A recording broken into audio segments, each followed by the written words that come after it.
Yes, sir. Yes, sir. Fam, camera, get it together. I'm in front of you, camera. Jesus Christ, camera. Oh, God damn it. God damn it. I'm right here, camera. There we go. There we go. All right, we good. We good. We good. Ladies and gentlemen, what is good? What's happening? What's happening? What's happening? What's happening? What's happening? What's good with y'all? We in the building. How is it going? Is this game really necessary? Indeed it is.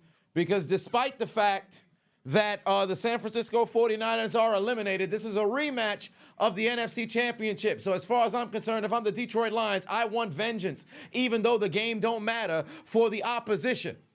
But, oh, damn, Deebo Samuel came here to play. By the way, let me go slide in my doggone pick'ems here for this game, ladies and gentlemen. Let me slide my pick'ems up here for this game. I think I got two that is slotted for this game. Yes, I do. I have two that is slotted for this game. Ladies and gentlemen, Monday Night Football. Here we got Jared Goff under 34 pass attempts. Another gentleman whose name I definitely can't pronounce, under 5 tackles. George McGriddle-Kittle, 69 yards. Nice. Jahmyr Gibbs, under 114. Tim Patrick, under 3 catches. Fred Warner, 9 tackles. There we go. George Kittle moving the chains. Amon-Ra St. Brown, under 9. And then Brian Branch, less than 5 solo tackles. And then my other one that I have here, Deebo Samuel, Jahmyr Gibbs, Brock Purdy, Garendo, Goff, and Jennings. Let's see if this works out. This one in particular, I don't care too much for, but this one right here is what I'm banking some real money on. So we'll see if it works out in my favor, ladies and gentlemen. Dwayne put 2 on it, said, how is SpongeBob feeling? I'm pretty sure SpongeBob's feeling bad. Tune into the live stream tomorrow afternoon. But what's going on with y'all? Hopefully y'all had yourselves a very, very productive Monday. Looking forward to the conclusion. Oh, shit, they tried a little bit of trickery over to Ricky Pearsall. He's able to escape a fat lion and throws a fucking falcon knee at a motherfucker. God damn, what was that all about? What was that all about? Homie threw a damn falcon knee for no damn reason. Look at the replay. Homie threw a falcon knee for no damn reason. What's wrong with this man? Last Monday Night Football game of the year, by the way, ladies and gentlemen. Last Monday Night Football game of the year, ladies and gentlemen. By the way, are we all in agreement that Detroit's going to win this game? I think we can all say Detroit should mess around and win this doggone game. But what is going on with y'all? Hopefully y'all having yourself. Yeah, he was going to attempt to throw it, but I don't know why he threw a falcon knee at somebody. Throw the football, don't throw a knee. Oh, there's Garendo. Good carry right there. Rest the starters for Sunday night. I don't think it makes sense to rest them. Because now you rest them for 1 week so that they can be rested to play another week in the hopes to rest another week. I think that's just a bit odd to the flow, per se. That's just a bit odd to the flow.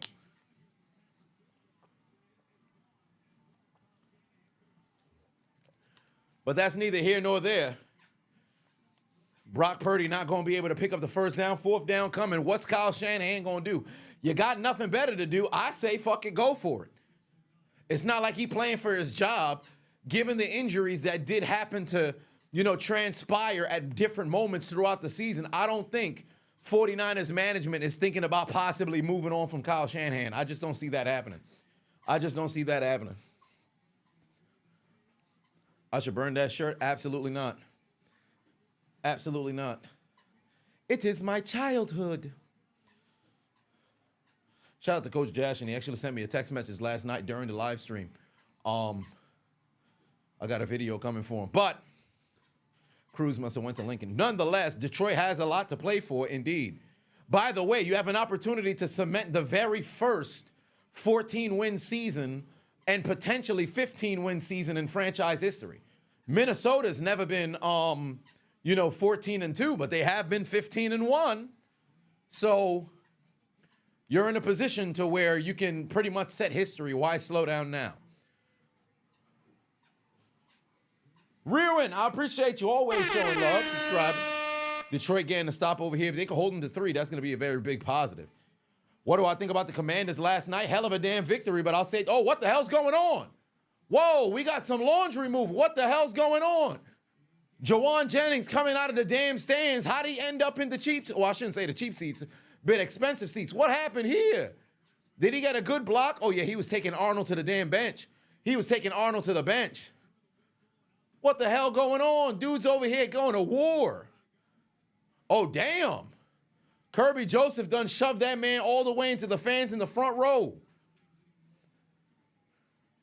Ah, damn. Yeah, that's going to set up a 1st and goal. That's going to set up a 1st and goal right there. Hopefully they don't eject Kirby Joseph. That'd be brutal if they ejected his ass.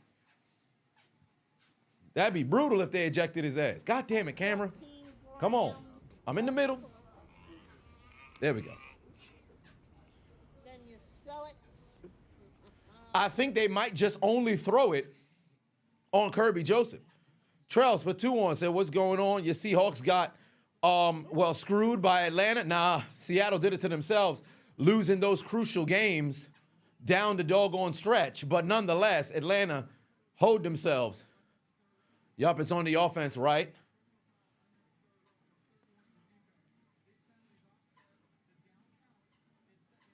Wow. Wow. Wow. What Juwan Jennings, all he did was, I guess it was on the block. I guess they said he been watching The Blind Side too much.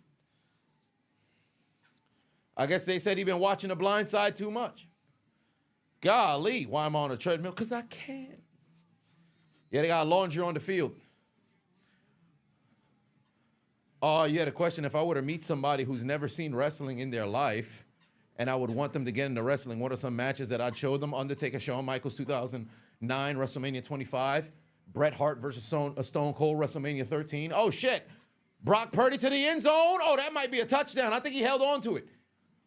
Wait, you can't mark him short. Ricky Pearsall had it inside the end zone. That's incomplete. What? Did he lose possession of the football? Oh, he didn't. Wait.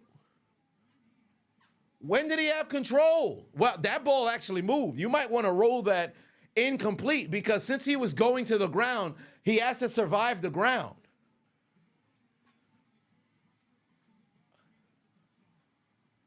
If they're going to say he doesn't have possession, this is either incomplete or it's a touchdown.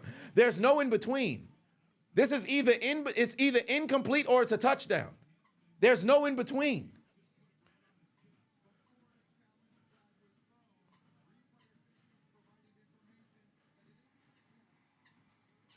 Oh, so now it's a touchdown. So here's my confusion. And I don't want to bring it back to the Pittsburgh game. But I have to. Replay assist chooses when they want to go and jump into the game.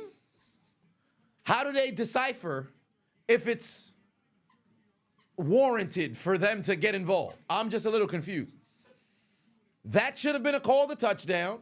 I'm glad replay assist showed up, but we've had a number of different moments throughout the season where replay assist was supposed to pull up and they didn't. So I'm a little confused. You needed a Kittle, but you'll take it since Purdy's your QB. Hey, man. How many people is playing in fantasy championships or possibly semifinals right now? Through the uprights, and it's good. We've got a 7-0 lead. We've got a 7-0 lead. Smile just resubscribed. 3 months. I appreciate you. Nathan Patuan said Atlanta didn't learn from Chicago Thanksgiving. Bro, I lit Raheem Morris on fire in the commentary, bro. This dude really needs to be dealt with. I'm not putting this out as some sort of decree to the Atlanta scammers and the burglars or whatever the case may be, but all I'm saying is Raheem Morris accounts better be on red alert right now, son. There ain't no way. There ain't no way. Cartman giving out gifts. Who's in the holiday spirit? Cartman's in the holiday spirit giving out gifts over there on Twitch. I appreciate you, family. I appreciate you, family. Matt said top 3 Lions all time and top 3 49ers defensive ends of all time. So specifically defensive ends. Okay, so 49ers greatest 3 defensive ends. All right, so Charles Haley. Oh, fuck. The homie who played in the 90s who just went into the Hall of Fame like 3 or 4 years ago. Jesus Christ, what the hell was his name? Oh my God. Why is Solomon Thomas popping in my head? That is not that guy's name. That is a completely different draft pick. Played in the 90s. Shit. It's escaping me. 49ers DN. Son of a bitch. What did the hell was his name? Ashley and William also giving out gifts over on YouTube. They compete. They compete. Giving out gifts. Giving out gifts. Donations. But yes, thank you very much. Brian Young. Mag, thank you very much. Brian Young, Charles Haley, and if there was one more end, Justin Smith. Is there anybody I would put in front? Well, actually, you know what? Bosa would actually jump him. Because Nick Bosa's trajectory right now is incredibly high. So he might just mess around and jump. Justin Smith, to be honest with you. So I'll go over there and I'll say Bosa. Aldon Smith could have been that, but his dumb ass fucked himself up. So there is that. So I'll say Bosa. Now for top 3 Lions all time, Barry, Calvin is a give me, and then Stafford. That's my 3.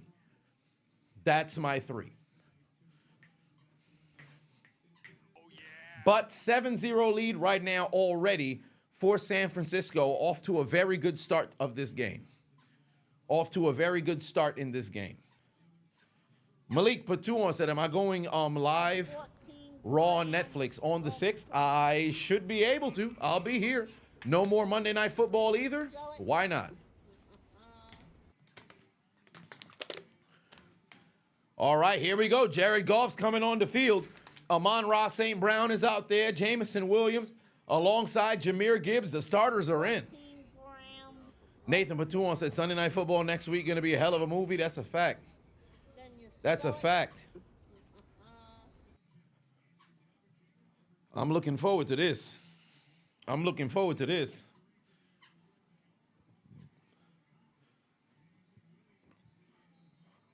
All right, good opening reception right there. Jamison Williams from Jared Goff, trailing by 7 already. Oh, they've got the #1 scoring offense in the league. Absolutely cooking. Jahmyr Gibbs having a sensational season. Amon-Ra St. Brown will be a first-team All-Pro again. Jared Goff could probably mess around and get a, well, no, I don't think he will. He might not get an All-Pro nod because that might mess around and go to second-team All-Pro. No, there's only one first-team All-Pro that goes out to quarterbacks, right? So first-team All-Pro will mess around and go to the MVP. So that's either going to be Lamar or Jared Goff.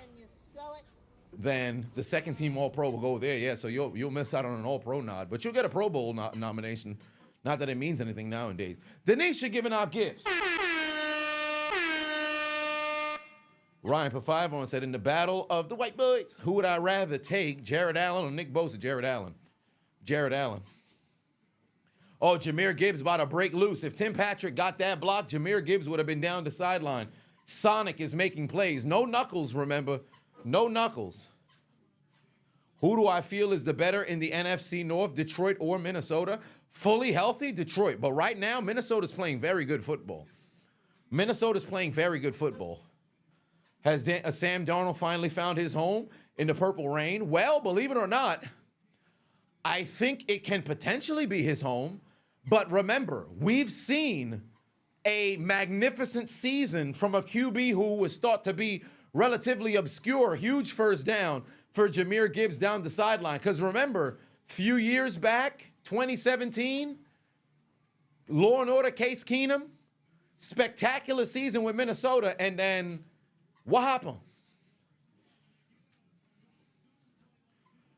You decided to say, let's go and get Kirk family members. So, do you make the same mistake and let him go? Or do you say, you know what? Let's pay him and see where you go. So, there's a lot of, I think they might mess around and keep, oh, damn. Jamison Williams is able to keep his feet up, but immediately goes right back down. I guess they were trying a little bit of trick plays, did not work out in their favor, and now they've got themselves a second down and a big-time loss.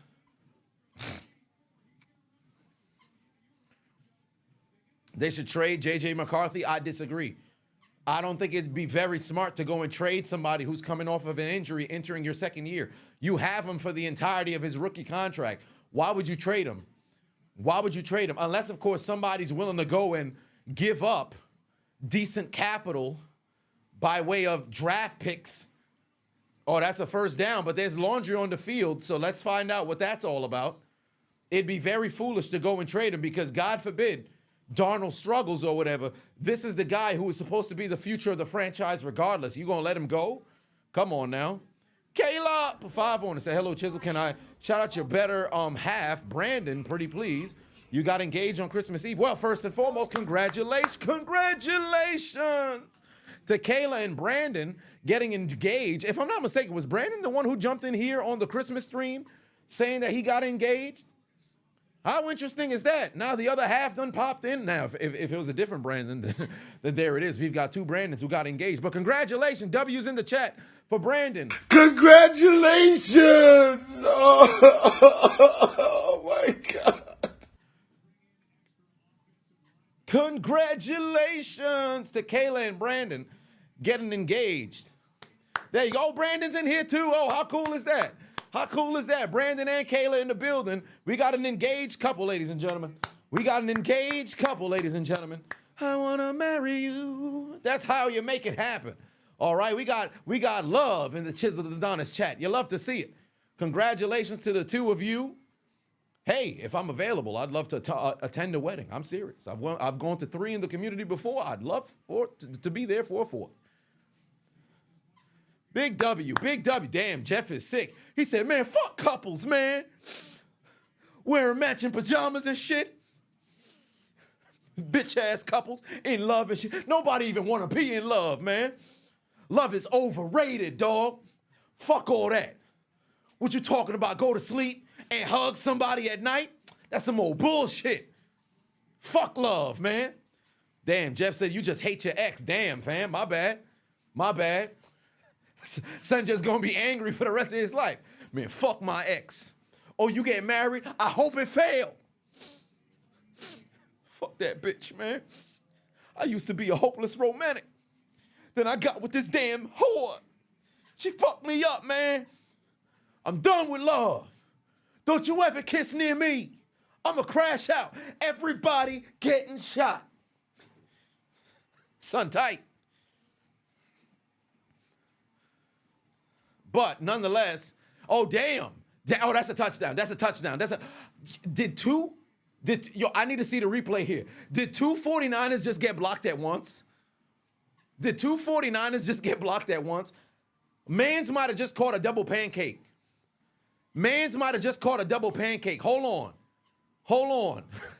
Mans might have caught a double pancake. Look at the block in the end zone. There's a seal block that happens on the edge, right? So I think that's skip. Somebody there was 2 bodies who went down in the end zone. They might need to get us the other angle, bro. There must have been a double block that just happened. Damn. You want Jalen Milroe in Seattle. I don't know. Oh, it got blocked.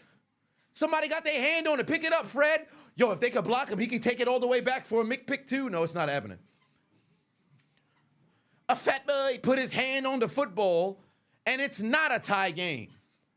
A big fat boy got his hand on the football. Way to get your hand up, Fat Elliott. Give me that. Give me that. Fat boy got his hand on the football. That's how you make a play. Big fat boy. I bet the Lions on the sideline looking over at the fat man who blocked the football across the field like, Ain't nothing but a big piece of shit. Big fat piece of shit. Man tight. Said that big fat bastard done put his hand on the damn football. Don't let that big boy go do that shit when you're trying to tie up the game. That's how you make a play, fat boy. That's how you make a play. Now it's a 7-6 game, and the big boys can celebrate across the field like, dance, you fat bitch. I said the big boys is celebrating on the 49ers sideline like, dance, you fat bitch. 7-6 lead right now for the 49ers in a game that is a rematch of the 2023 NFC Championship. It's a rematch of the 2023 NFC Championship, which, might I add, we all remember, 17-point lead for Dan Campbell and the Detroit Lions, and they squandered it. Why? Because they wanted to be stupid. They wanted to be stupid. You know, it'd be hilarious, Dreadhead King, if this was indeed like a shootout game, I'd be absolutely shocked. Because the 49ers have underperformed all season long. And for this meaningless game in the grand scheme of the season, not just the incentive-wise for the different players or whatever, but for them to go out there and be a cohesive unit offensively, now would be like one of those kind of situations. But all right. Good drive by both teams on their opening drives. What if Kyle is Dan's kryptonite? Well, you know, I can't necessarily... You got to give credit where credit's due, because if you're the coach on the opposite side of the field and another team just so happens to do stupid shit, I can't make it seem as if you didn't take advantage. So there's that. But Kyle Shanahan being Dan Campbell's kryptonite? That'd be something, because Kyle Shanahan is a notorious choker when it matters most, and Dan Campbell is a notorious gambler when it matters most. So who the hell is this lady with the sew-ins? Oh, Lord, come on, sister. Come on, sister. Oh, come on now. Come on now. Get that goofy shit off your head, darling. Come on now. We rolling with the natural. You can't do that. You can't do that. Shorty hair looking a little bit better than Pam Oliver's. I don't know why Pam Oliver be going out there with them doggone wigs on Fox. She got to stop it. Shorty got to stop. You make too much damn money to be out there looking like you put a squirrel on top of your head. This shit ain't right. I'll be looking to call one of her nephews. I'm like, come on, man. It's been years. I'm like, what is you doing, Pam Oliver? This ain't right. This ain't right. Yeah, I guess we all saw that. I'm like, what are we doing, fam? Just looking crazy out there. It's the Chelsea Green theme song every time Shorty come out on television. I can't deal with it. I can't deal with it. Me and Mr. I know IG been joking about that shit for the last 8 years, maybe 9. No, it was since college, so this got to be 10 years. Every time Pam Oliver come on TV, we text each other like, yo, fam, you see this shit? Bro, what's going on, fam? This ain't right. This ain't right. Somebody get Dr. Umar on the phone. This shit ain't right. Yeah, laundry on the field already. Laundry on the field already. Laundry on the field already. Oh, yeah, that's early hold. Damn, super holding. Man's turned George Kittle all the way around. The big boy out here getting all kinds of penalties. Was that Jeff? I think that was Jeff on the field right there. Trap enthusiast put 2 on and said Super Bowl predictions, all things considered. From where they sit right now, to be honest with you, I don't want to say Kansas City, because I had said prior to the season, I don't see them. This will be the first season they don't make it to the AFC Championship. But man, they really picking it up late in the year. But I'll say, just for the sake of my sanity and what I had initially predicted, Buffalo, Detroit. But in the NFC, I'm gonna be real with you. Minnesota look good. It's gonna be either Detroit or Minnesota. I don't know how to feel about Jalen Hurts just yet in Philly, because if in the event you can try to slow down Saquon Barkley, it was going to be very difficult. And it's a Jalen Hurts game, because I'm looking at the matchups per se. I think they'll destroy whoever's the 7th seed, as long as it's not Washington. Well, then again, if they play Green Bay, that's also going to be an interesting scenario.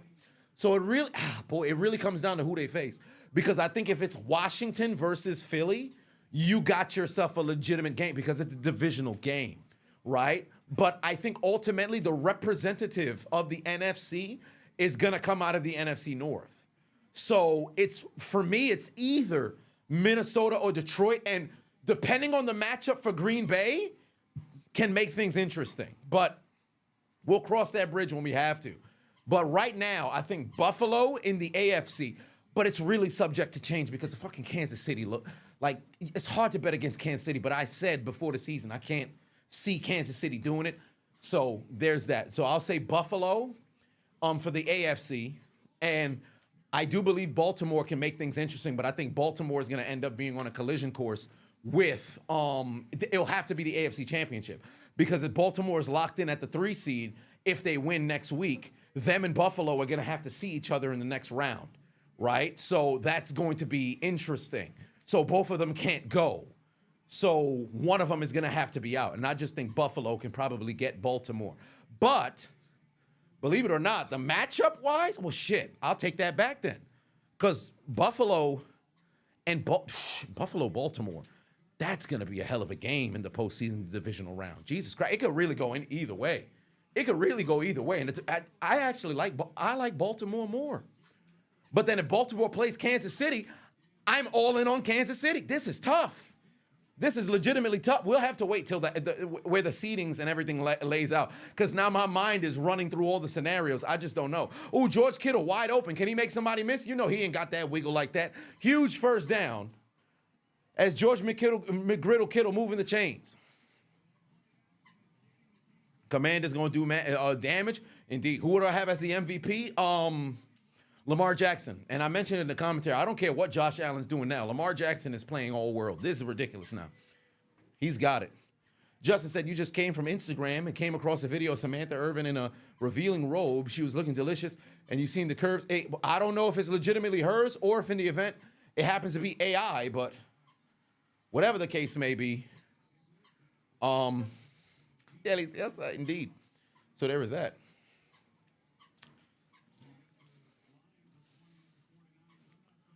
Oh, boy. Yep, defense encroachment. That's going to add them up. Extra 5 yards right here. Final play of the first. Well, actually, yeah, this would stop the clock. I don't think this would take it to the end of the quarter.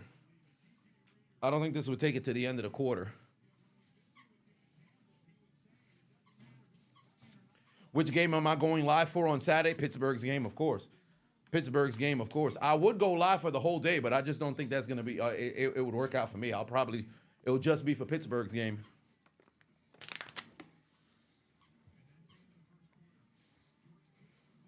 Oh, I guess that's just going to take us to the end of the quarter then. 14 grams of Mister, put 5 on it. 89. Said, interesting fact, the 85 Chicago Bears are the last team to win 15 games in the regular season and go on to win the Super Bowl. Yes, they are the last ones. Every other one has lost. Every other 15-1 team has lost. Am I going live for any of the college football playoff games? New Year's Day? For the New Year's... It'll be tough. I don't want to say no. National championship, obviously, I'll be live for that. But I don't want to say no. I just have to figure out which one because y'all know on the 2nd of January I kick off 75 hard, so it all depends. But I'll be streaming regularly anyway, so we'd have to see. What am I walking on? Walking pad. Currently up to 29 minutes.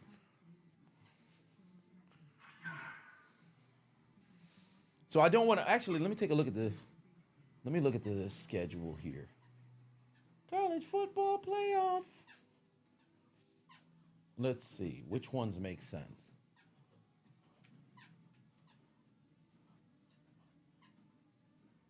Today is the 30th. Iowa, Missouri. Alabama, Michigan. Okay. LSU, Baylor. Boise State, Penn State tomorrow. Yeah, tomorrow's out of the question. I can't do anything then. Wednesday being the 1st. Oh, Ohio State, Oregon at 8. I should be here. Oh no, that's at 5. I'm tripping. Okay. I think Wednesday I should be. I might be able to. Wednesday. Okay. I think Wednesday. I should yeah, Wednesday. 5 p.m. Oof. Be in my parents' house. I'll see what I can do. Darian put 2 on, said, am I going live for Raw Netflix debut? Yes. On the 6th, I shall be live. It's at 4:30. It's at 5 on ESPN, so I'm not sure. Anybody got a link to the game? Oh, meth stream is down. Yeah, I saw that on Twitter. It said something about meth streams and crack streams being down, but there's a ton of different piracy links that just so happens to be there, if I'm not mistaken. 1st and 5 inside the 10-yard line. Very fast first quarter. Oh, it's Purdy's going to throw. He's got Jennings, but decides to go to Juszczyk instead. Oh, that's a touchdown. Kyle Juszczyk just fell up in there. The Juice with the touchdown. The Juice with the touchdown. But there's a shit ton of links that's out there. There's a shit ton of links that's out there. That's a touchdown for the Juice. That's a touchdown for the Juice, and we ain't talking about OJ. Bro, that's like the go-to Madden fullback route. Am I gonna make a reaction to the Airbnb owner responding to Lily Phillips? The Airbnb owner responded. By the way, the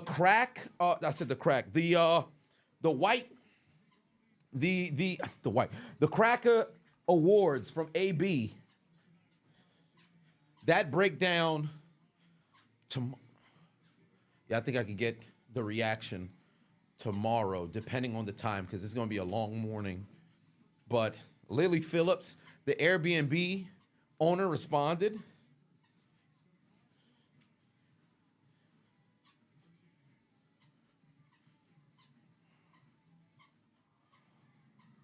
I did not see this.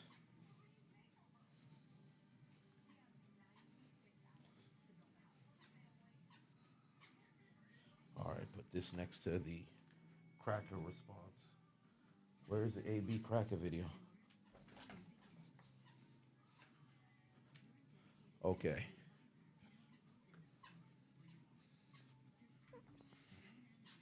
They had to torch the furniture. Shit, they might as well.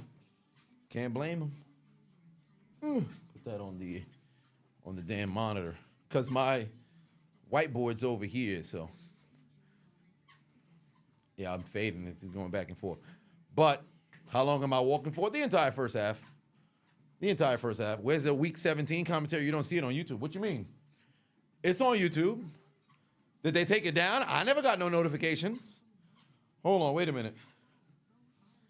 No, it's still there. Oh, you probably just ain't getting no post notification. Wait, what the fuck? No, wait a minute. Week 17 going on right now. I'm in a Genjutsu. I never posted it yet. Week 17 going up right now. It's tomorrow. I had to release myself from the Genjutsu. It's tomorrow. Son, ahead of the damn game. I'm over here looking like, did I get a strike or something? Release. You almost caught me in a Genjutsu. Also, am I corny? I bought one of those custom, it was $20. But is this consumerism? But I got one of those custom key holders for the vehicle. I said, oh, wow, that looks kind of cool. Let me get it. And it was a perfect fit. So does that make me corny? Does that make me corny? Am I basic? Am I basic for that? I saw it like, oh, boy. And legitimately, I kid you not. I said, wow, this looks cool. Let me see what the stream thinks. Legitimately was the first, y'all was on my mind when I made this purchase. So they're like, oh, wow, that look cool. I wonder what the stream thinks. That make me corny? That make me corny? YouTube saying, nah, I'm good. Damn, Ciara the only hater. Oh, shit, damn, Olivia said I'm kind of corny as well. Yeah, the ladies ain't feeling it. The ladies ain't feeling it, fam. The ladies ain't feeling it. Dumbass chain is crazy. This ain't no damn chain. This for the car. If I was wearing this like a pendant, now that right there, I'd say that's corny. That right there, I'd say that's corny.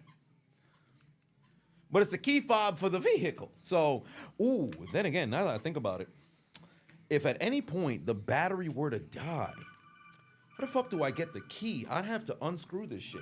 Wait, somebody calling me? My phone on my ankle. Brisket. Oh, Lord. I have to call her back. Oh, wait. I'll have to call her back. What the hell? Oh, it's unknown Adonis' mother that gave me a call. I'll have to call her back. Yeah, I've had the Metal Gear ringtone for the last... Actually, it's been my only ringtone I've ever had. It's been my only ringtone that I've ever had in my entire life. Yeah, I'll call her back at the start of the second half. Put my phone back on my ankle.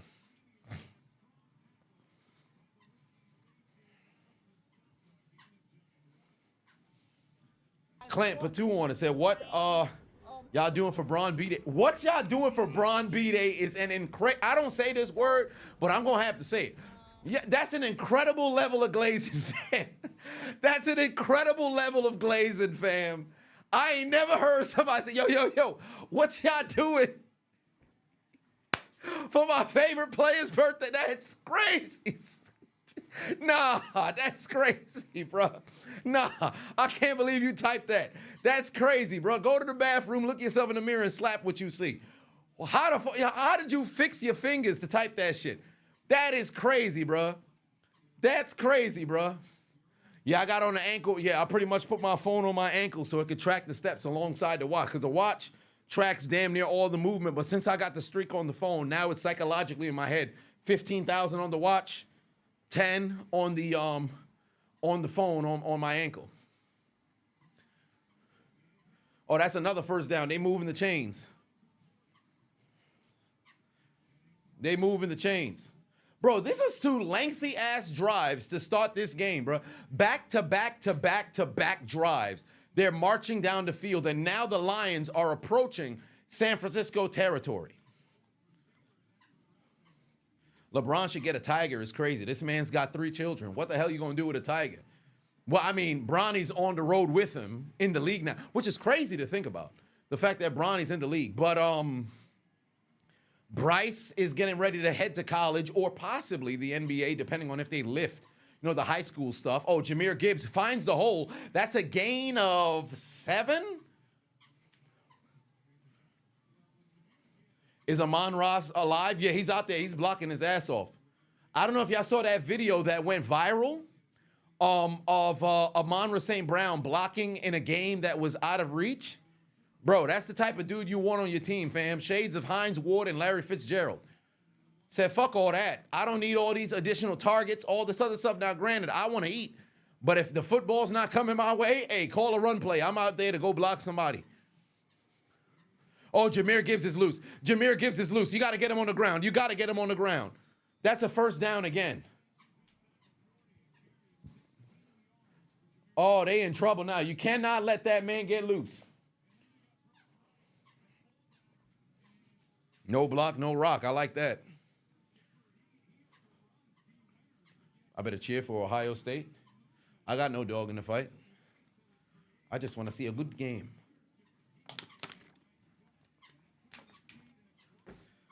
Draymond Green probably having an orgasm since his Bron birthday. It's crazy. Y'all saw that Sintel post? I think they reposted it from somebody else where they said, yo, I need that Bron in me. And they had the Lobos with the drink. Actually, funny enough, I got Lobos right here. They had the Lobos. And son said, I need the king in me. I said, what? Hey, yo. Oh, shit. I was like, yo, they wildin'.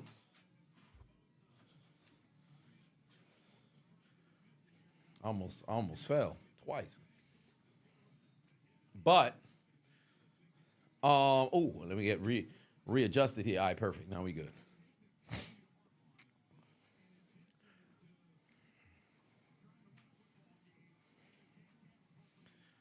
Okay. Where the flashlight over here, but I'm going to fall down trying to reach to go get it. 1st and 20. Oh, Jared Goff got to move. Is he able to escape Nick Bosa? No, he's not. Damn, Bosa took a shot. Maga Bosa able to make a play, but I know his neck hurt than a motherfucker. He took a shot from his teammate. Head-on collision.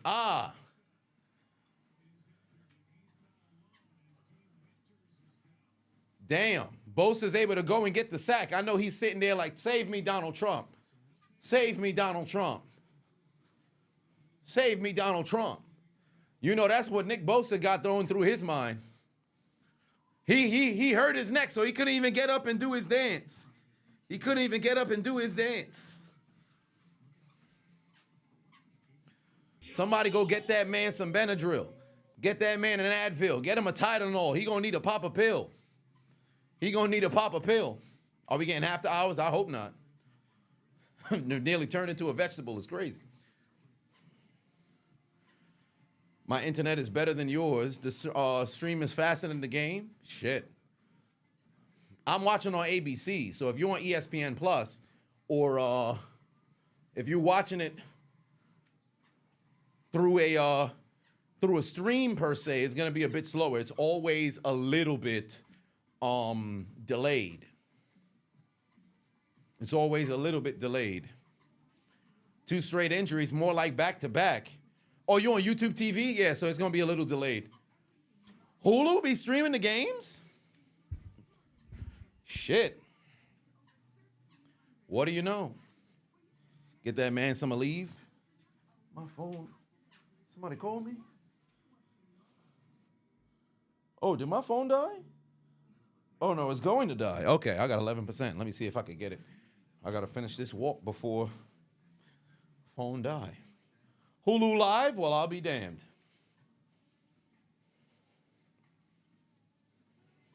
What walking mat I got? The first thing that pops up on Amazon. Walking pad with a white lady just looking incredibly happy, like she's heading to contact HOA because she don't like one of her neighbors.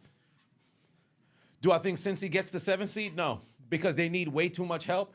And Cincy's never had the devil magic to work in their favor, to be quite honest with you. If it was Pittsburgh that was vying for the 7th seed, I say guaranteed they're going to mess around and get it. With the exception of the 1 year, 2013, where they needed a field goal between Kansas City and Los Angeles, or I should say the San Diego Chargers. I forget which one, but somebody missed the field goal and ultimately cost Pittsburgh the playoffs. But I just don't see that happening. Do I think the Eagles should rest Saquon next week? Fuck no. Absolutely not. Absolutely not. You talk about how apropos it is to possibly go out there and set a record that stood for 40 years and it be against the team that lets you go, bro. There's no way. You sit Saquon. Play him the first half. If he gets there, perfect. If he doesn't, depending on how much yards he has, you sit him. But they should go for it. Jay Patuan said, pour out some liquor for the meth and crack streams. Yeah, it's brutal. But I promise you, there's always an alternative that's readily available. Oh, Jahmyr Gibbs with a broken tackle. That's going to set up what, about like a 3rd and 11?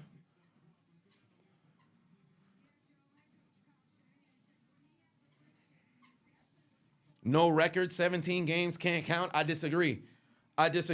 Because by that logic, what about Eric Dickerson setting the record in 16 games when O.J. Simpson had ran for 2014? By that logic, we now have to nullify a ton of the records for what happened during the 16 games. That's why it can't work. Because there's oh, wow, they ran a fucking hook and ladder. Oh, my God, if Jameson Williams scores. Oh, my God. Oh, my God. Oh, my God. Benja, what the fuck are they cooking in Detroit? Oh, my God. They ran a hook and ladder on 3rd and long. Jesus Christ, bro. Detroit's the most entertaining fucking team in football. This is insanity, bro. This is fucking insanity. You can't help but cheer for this team. Are you kidding me? Are you kidding? Son, they're on a collision course with Kansas City, bro. Those are the only 2 teams that's doing shit like this. That's legitimately the only 2 teams that's doing shit like this. They deliberately ran a fucking hook and ladder in the 2nd quarter. This is insane. This is absolutely insane, bro. This is absolutely insane. I don't know what Dan Campbell brought to that motherfucking coaching staff, but them dudes is over there gotta be snorting the motherfucking crystals, bro. They cooking the cocaine inside the goddamn, it's in the kitchen right now. They gotta be snorting how much grams? You buy 14 grams of crack. match. Then you sell it. Who was on crack? Now go home and smoke some more crack. These dudes is on the contraband, bro. These dudes are on the contraband, son. Brian said the hook and ladder was clean. Bro, you running hook and ladders in the second quarter? You running hook and ladders in the second quarter? This is insane. It's just a 3rd and long, bro. You could just attempt for the first down. If you get it, cool. If you don't, cool. Bro, you running hook and ladders?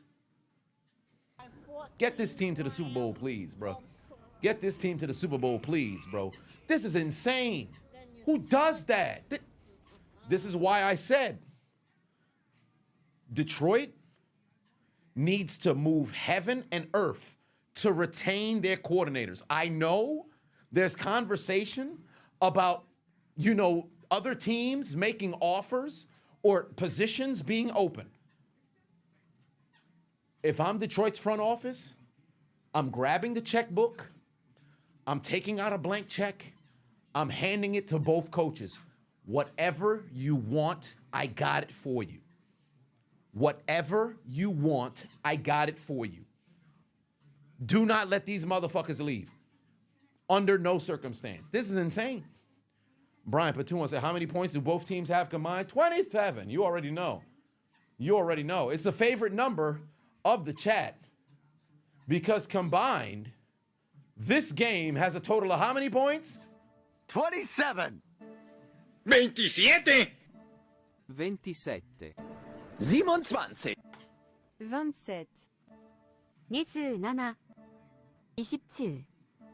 27 27 27 27 Shatash 27 27 27 27. 27.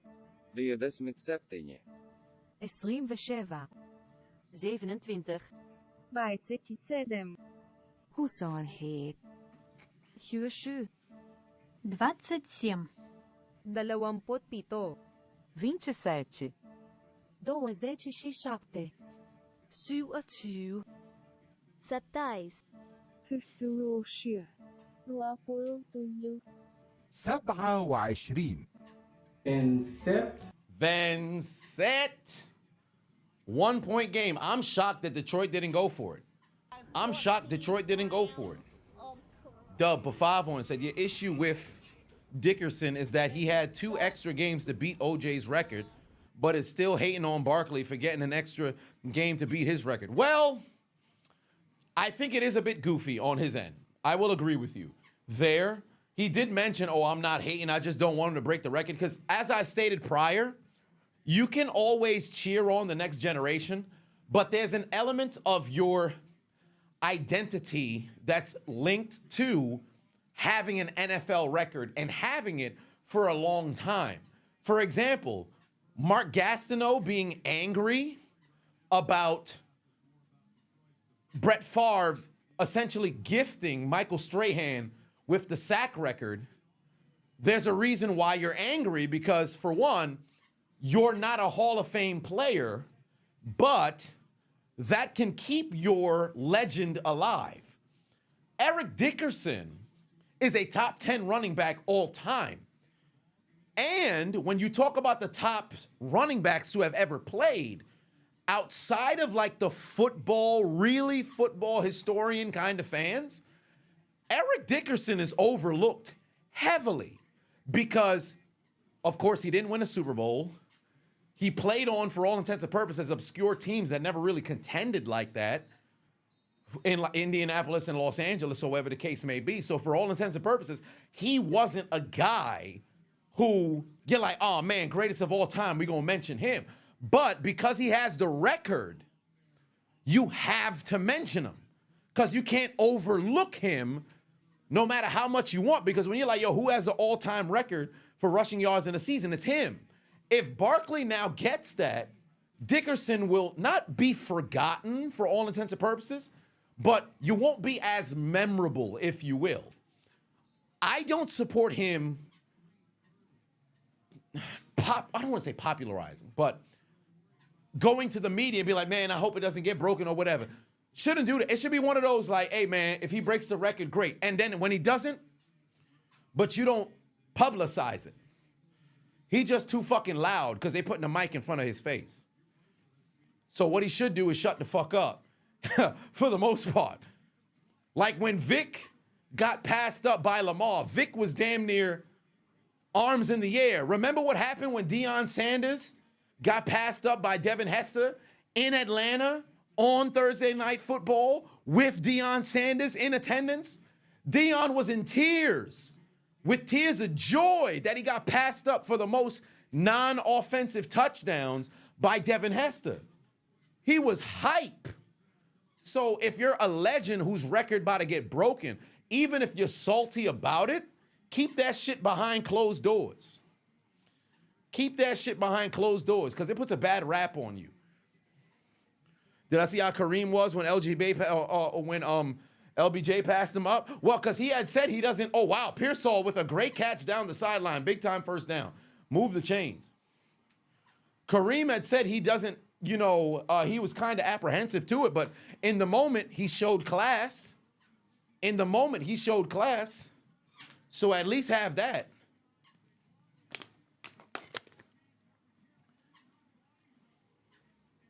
What's up with the Cracker Awards? I got it coming real soon.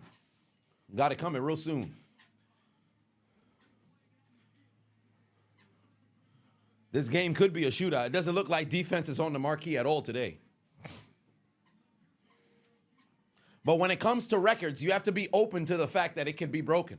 Because at one point, for you to set the record, you would have had to broke it from somebody else who had it. Like, for example, if you're Jerry Rice, how many yards does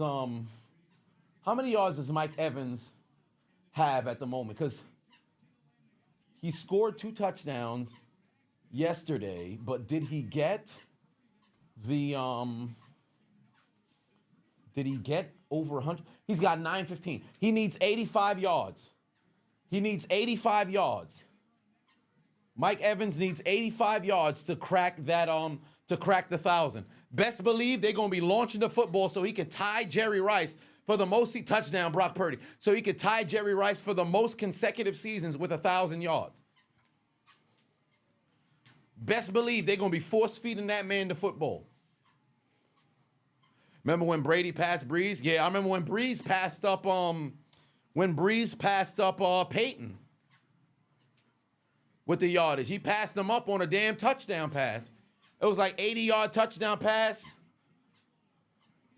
And then Breeze passed up, and then Brady passed up Breeze. Falcon fan? No, this is my high school.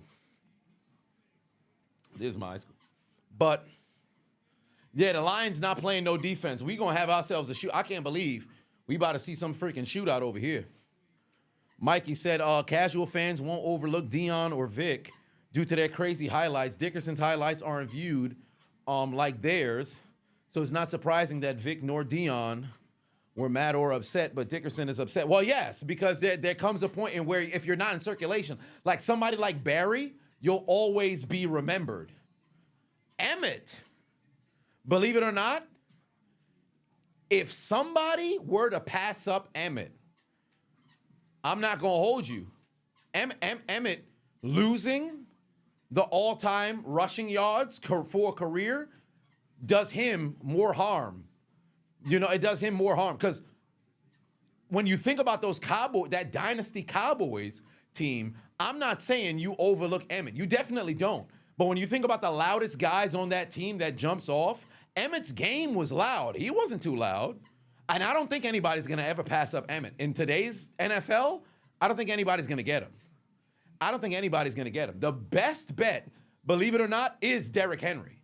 The best bet is truly Derrick Henry. And the reason why I say that is going to Baltimore is the perfect location for him to continue to run the football well. Because the past 6 years, no team in NFL history has ran for more yards through 6 seasons than the Baltimore Ravens.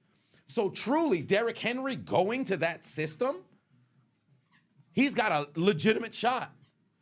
It's not going to be 1,500 yards every year, but as he stays healthy like he has for the most part of his career, you play 5-6 more years at this level, he can end up passing up Emmett. So, but for Emmett, if he were to mess around and get passed up, I feel bad, bro, because he'll end up getting pushed to that 5 slot. Because remember, on my top running backs of all time, he's 4. Barry is my number 1. Barry's my GOAT, for all intents and purposes, as they would call it. Barry's my number 1. Walter's there at 2. Jim Brown at 3. And then I have Emmett at 4. Honcho Pafavo and said, how convincing is the Lions can't stop an injury-riddled Niners offense going into the playoffs, going to face offenses like Philly, Rams, Green Bay, and Minnesota? Well, I mean, in their defense, the Lions ain't healthy either. so there's also that on defense. It's an injury-riddled offense from the Niners, but it's also an injury-riddled defense for the Detroit Lions. No, Frank Gore's not in the top. If Frank Gore's in your top 5 running backs of all time, I'm not going to hold you. I got some questions. I'm not going to hold you. I got some questions. I'm just saying. I know he's the number 3 rusher of all time in yardage, but got Frank Gore in your top 5? I don't know. Earl Campbell was sensational, but the only problem was it was a very quick rise and then an incredibly fast fall, and he didn't play long enough to, rank him against, or I should say ahead of a few people. But my God, what a rookie season that man had. First 3 years was crazy. 14 grams of crap. I'm wondering who the fuck gonna be the first team to punt. Sell it. I wonder who gonna be the first team to punt. Classic Man Patuon said, yeah, Henry is 7,070 away from Emmett. And remember, he didn't come out the gate starting either. His first 2 years, he was splitting carries until he can finally, get his chance midway through the 2018 season. Because I remember he was splitting carries with Dion Lewis.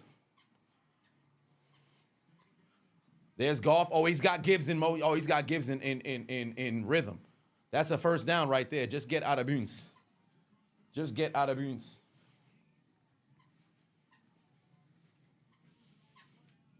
Whoa. DeMarco Murray. Come on. DeMarco, I don't think DeMarco was, it was Dion Lewis. Was DeMarco there the first year? Because DeMarco left from, he left from Dallas and went to, was it Philly first? Before he retired? Or am I thinking of McFadden? No. Oh, they're going to say the football's live? It's incomplete. He went to Philly, right? I don't think Murray was there the first year and then Lewis? Ah, yeah, okay, I got you. Okay, so it was Murray first and then, okay, I got you. So it was Murray first and then it was Lewis. Or maybe it was Lewis first and then it was Murray, but whatever the case may be.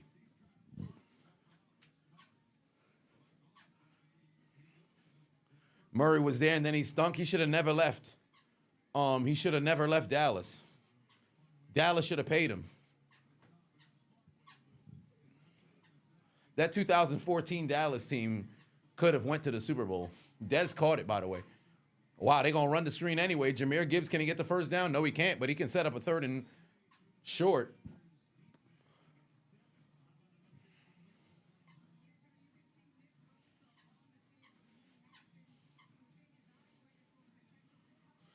Oh, well, they were checking to see if Bosa was going to be concussed. He's back on the field. Golly, I know his neck. When he wake up in the morning, this motherfucker's neck going to be on fire. His neck going to be on fire. Oh, that's a first down. Amon-Ra St. Brown moving the chains. They're moving the chains. They're moving the chains. Focus my camera. I mean, it's on autofocus, so it's gonna do what it got to do. Second half, I'm gonna be sitting down, so it's not that big of a deal. I would hope not. Thurman Thomas was in the shadow of Emmett. Yup. Thurman couldn't get out from behind Barry and Emmett because Barry and Emmett on a consistent basis were just going crazy. And Thurman was a sensational running back. Thurman got in, because think about when you and he's I don't want to say like a Marshawn Lynch, because Thurman Thomas had the luxury of being able to call himself an MVP. So at least there's that, to where a lot of other running backs of different generations don't have the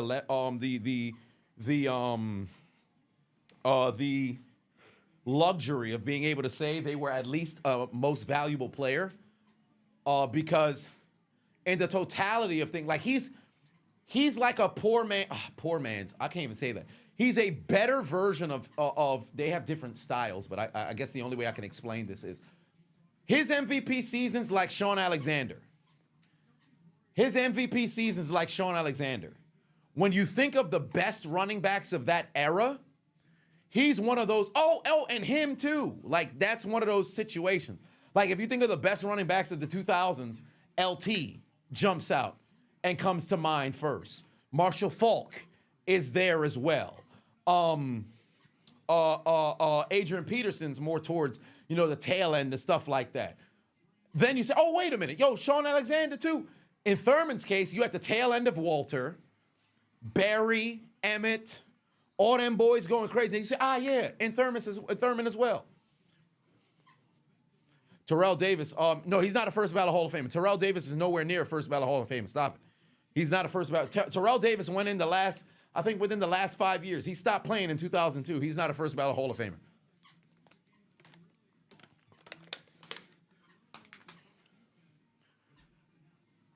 Yeah, we got no defense at all. It's already the 2-minute warning. These dudes is breezing down the clock. There's no defense whatsoever. Tiki Barber was all right, but all that fumbling early in his career, he finally started to pick it up, and then he wanted to talk his shit and retire early like a dumbass. He should have kept playing. He should have kept playing. If Tiki played 3 more years, he could have possibly messed around and been a Hall of Famer.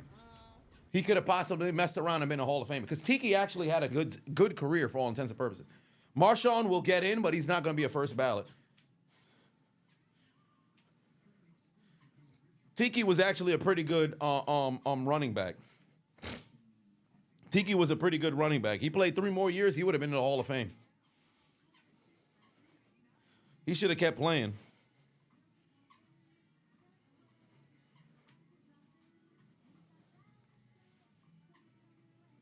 Honcho Pavavon said, if Saquon breaks the record, still don't get the MVP, just change the name of the award to the most valuable quarterback and call it a day. Well, I mean, if you really think about it, how many 2,000-yard rushers because we've had Derrick Henry, Adrian Peterson, CJ2K, Jamal Lewis, and I think that's it for the 2,000-yard rushers this side of the millennium. One of them has been the MVP, and that's it. If you think about how many MVPs this side of the millennium that weren't quarterbacks, you have Torrey Holt not being in is crazy. No, Priest Holmes never ran for 2,000.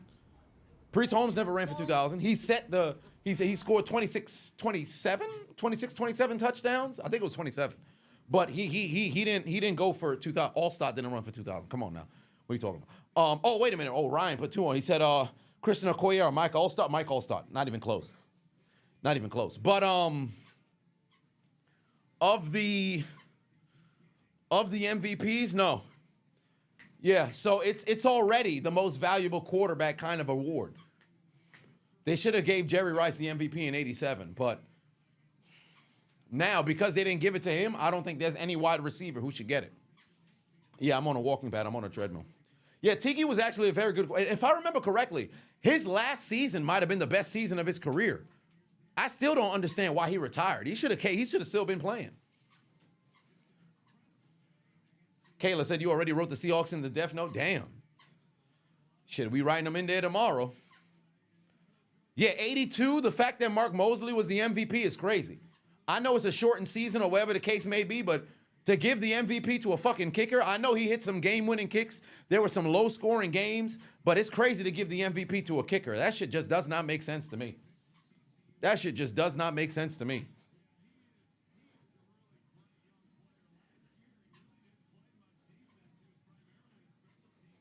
Something ain't right. You ain't never gonna see some shit like that again. You never gonna see some shit like that again. And what's crazy was you would assume motherfuckers was absolute ass that year in the shortened season too, to where a kicker got it. But if I remember correctly, 82 was following the 49ers championship. Oh, why am I tripping? San Diego was going crazy that year, if I'm not mistaken. Wasn't Dan Fouts like lighting it up? Hold on, wait a minute. Wasn't Dan Fouts lighting it up that year? Let me see, 82 San Diego Chargers. Let me see here. What's Dan Fouts doing? Did Dan Fouts lead the league in passing? What do you know? Dan Fouts was number 2 in fucking MVP voting. Dan Fouts was number 2 in MVP voting. Marcus Allen was number 3. Joe Theismann 4. Danny White 5. Okay. Dan Fouts led the league in passing and TD passes. Come on, man. What are we doing? Give the goddamn MVP to a kicker is crazy. Give it to a kicker is crazy. Yeah, I'm blurring out. Yeah, it's losing a bit of focus. 4th down, you know they going for it. They keeping the offense on the field. Now, I will say this much. They go for it. If they convert and then find the end zone, best believe they're going for 2. Yeah, he got hold. That was Fouts' year for the MVP. Yeah, he got hold. He got absolutely hold.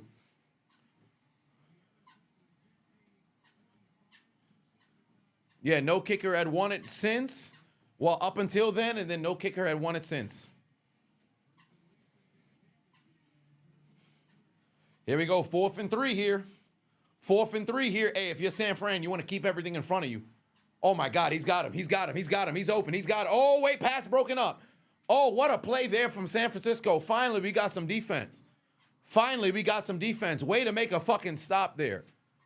Force a turnover on downs. Short bus Dave for 5 on it. Said the running back that comes to mind that was shadowed in the 90s, 2-time Pro Bowler, Rodney Hampton for the Giants. Oh, my. Overlooked so much, I forgot about him. You'll never forgive the 49ers for 84. 15-1 season. Absolutely cooking. And bulldozed through the NFL. You know who I won't and unfortunately cook that damn Dolphins team. It's a damn shame that we didn't see Marino get back to a damn Super Bowl. I'm really on my stepping. Hey man, listen, somebody got to step. Somebody got to step.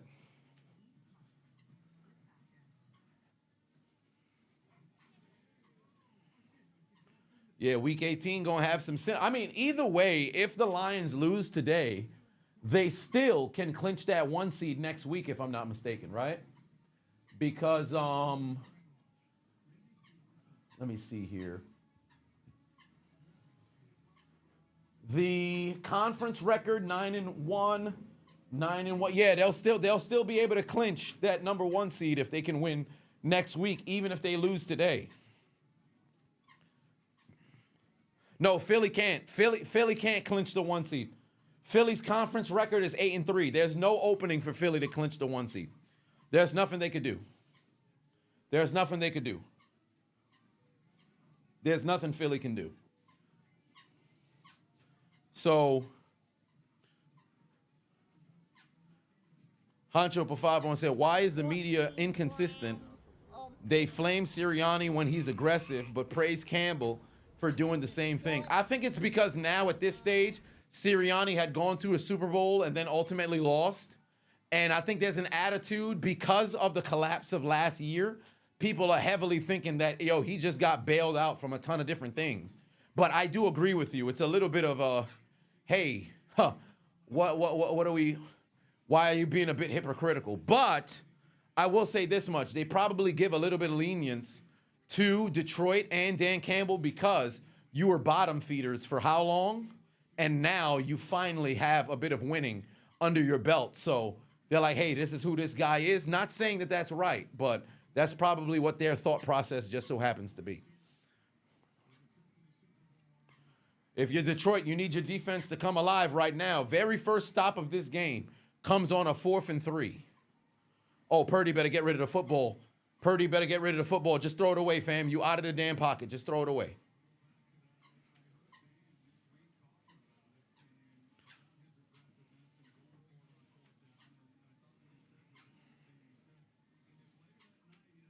Detroit is undefeated on the road while the Bears are winless on the road. Ain't that something? Somebody texted me on my phone died. I mean, the phone is dying. I'm going to look at it after.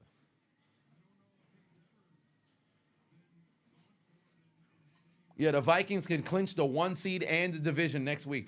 As regardless of what the outcome of this game is, because the Vikings won because they won this week, the division is on the line. Like if the Vikings lost and then wide open, got their man, that's Garendo down the sideline. But because the Vikings won next week's games for the division, of course, I mean, the Lions would have to win today, of course. Because if the Vikings lost and then the Lions won this week, they would have clinched the division because there's a 1 conference differential between the two of the teams. All right, San Fran is moving now. San Fran is moving now. The Bears are who we thought they were. Oh, boy. Yeah, Kyle Shanahan is hype. He's trying to see if they can get as much wins as they possibly can to close out this season. 2nd and 2 coming up right now. What metering mode to prevent the autofocus? I mean, it's just the. I'd have to look at it because I don't really move like that, with the exception of walking from time to time here during said stream. But second half, I'll give it a look to see where everything is at there on the camera. But because I could have set it to manual, but I could do that for the second half when I'm sitting because I won't be walking here forever.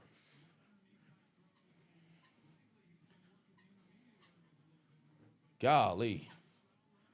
If the Niners can get to the end zone, this really, really makes things interesting because the Lions would have to play super catch-up now. Not that it's an insurmountable kind of lead, but you force them to play different. Oh, wow, good punch-out. But unfortunately, the ball went out of bounds. 30 seconds left to go here. Oh, I guess that keeps the clock moving.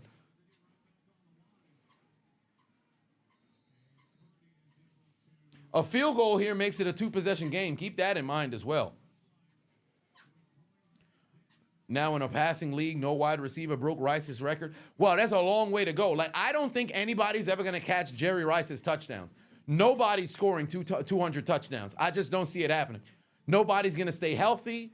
There will be some players who play long enough, but nobody's scoring over 200 touchdowns, right? Then from a wide receiver, 197, I just really wish Jerry was able to get that opportunity with Denver in 2005, so he could have broke the 200 touchdowns mark for a receiver. 197 just seems a bit odd, but I don't think anybody's going to catch him. Oh, George Kittle is fucking loose. Huge first down to the 6. Huge first down to the 6. But there's laundry on the field. Oh, damn, this coming back. That's coming back.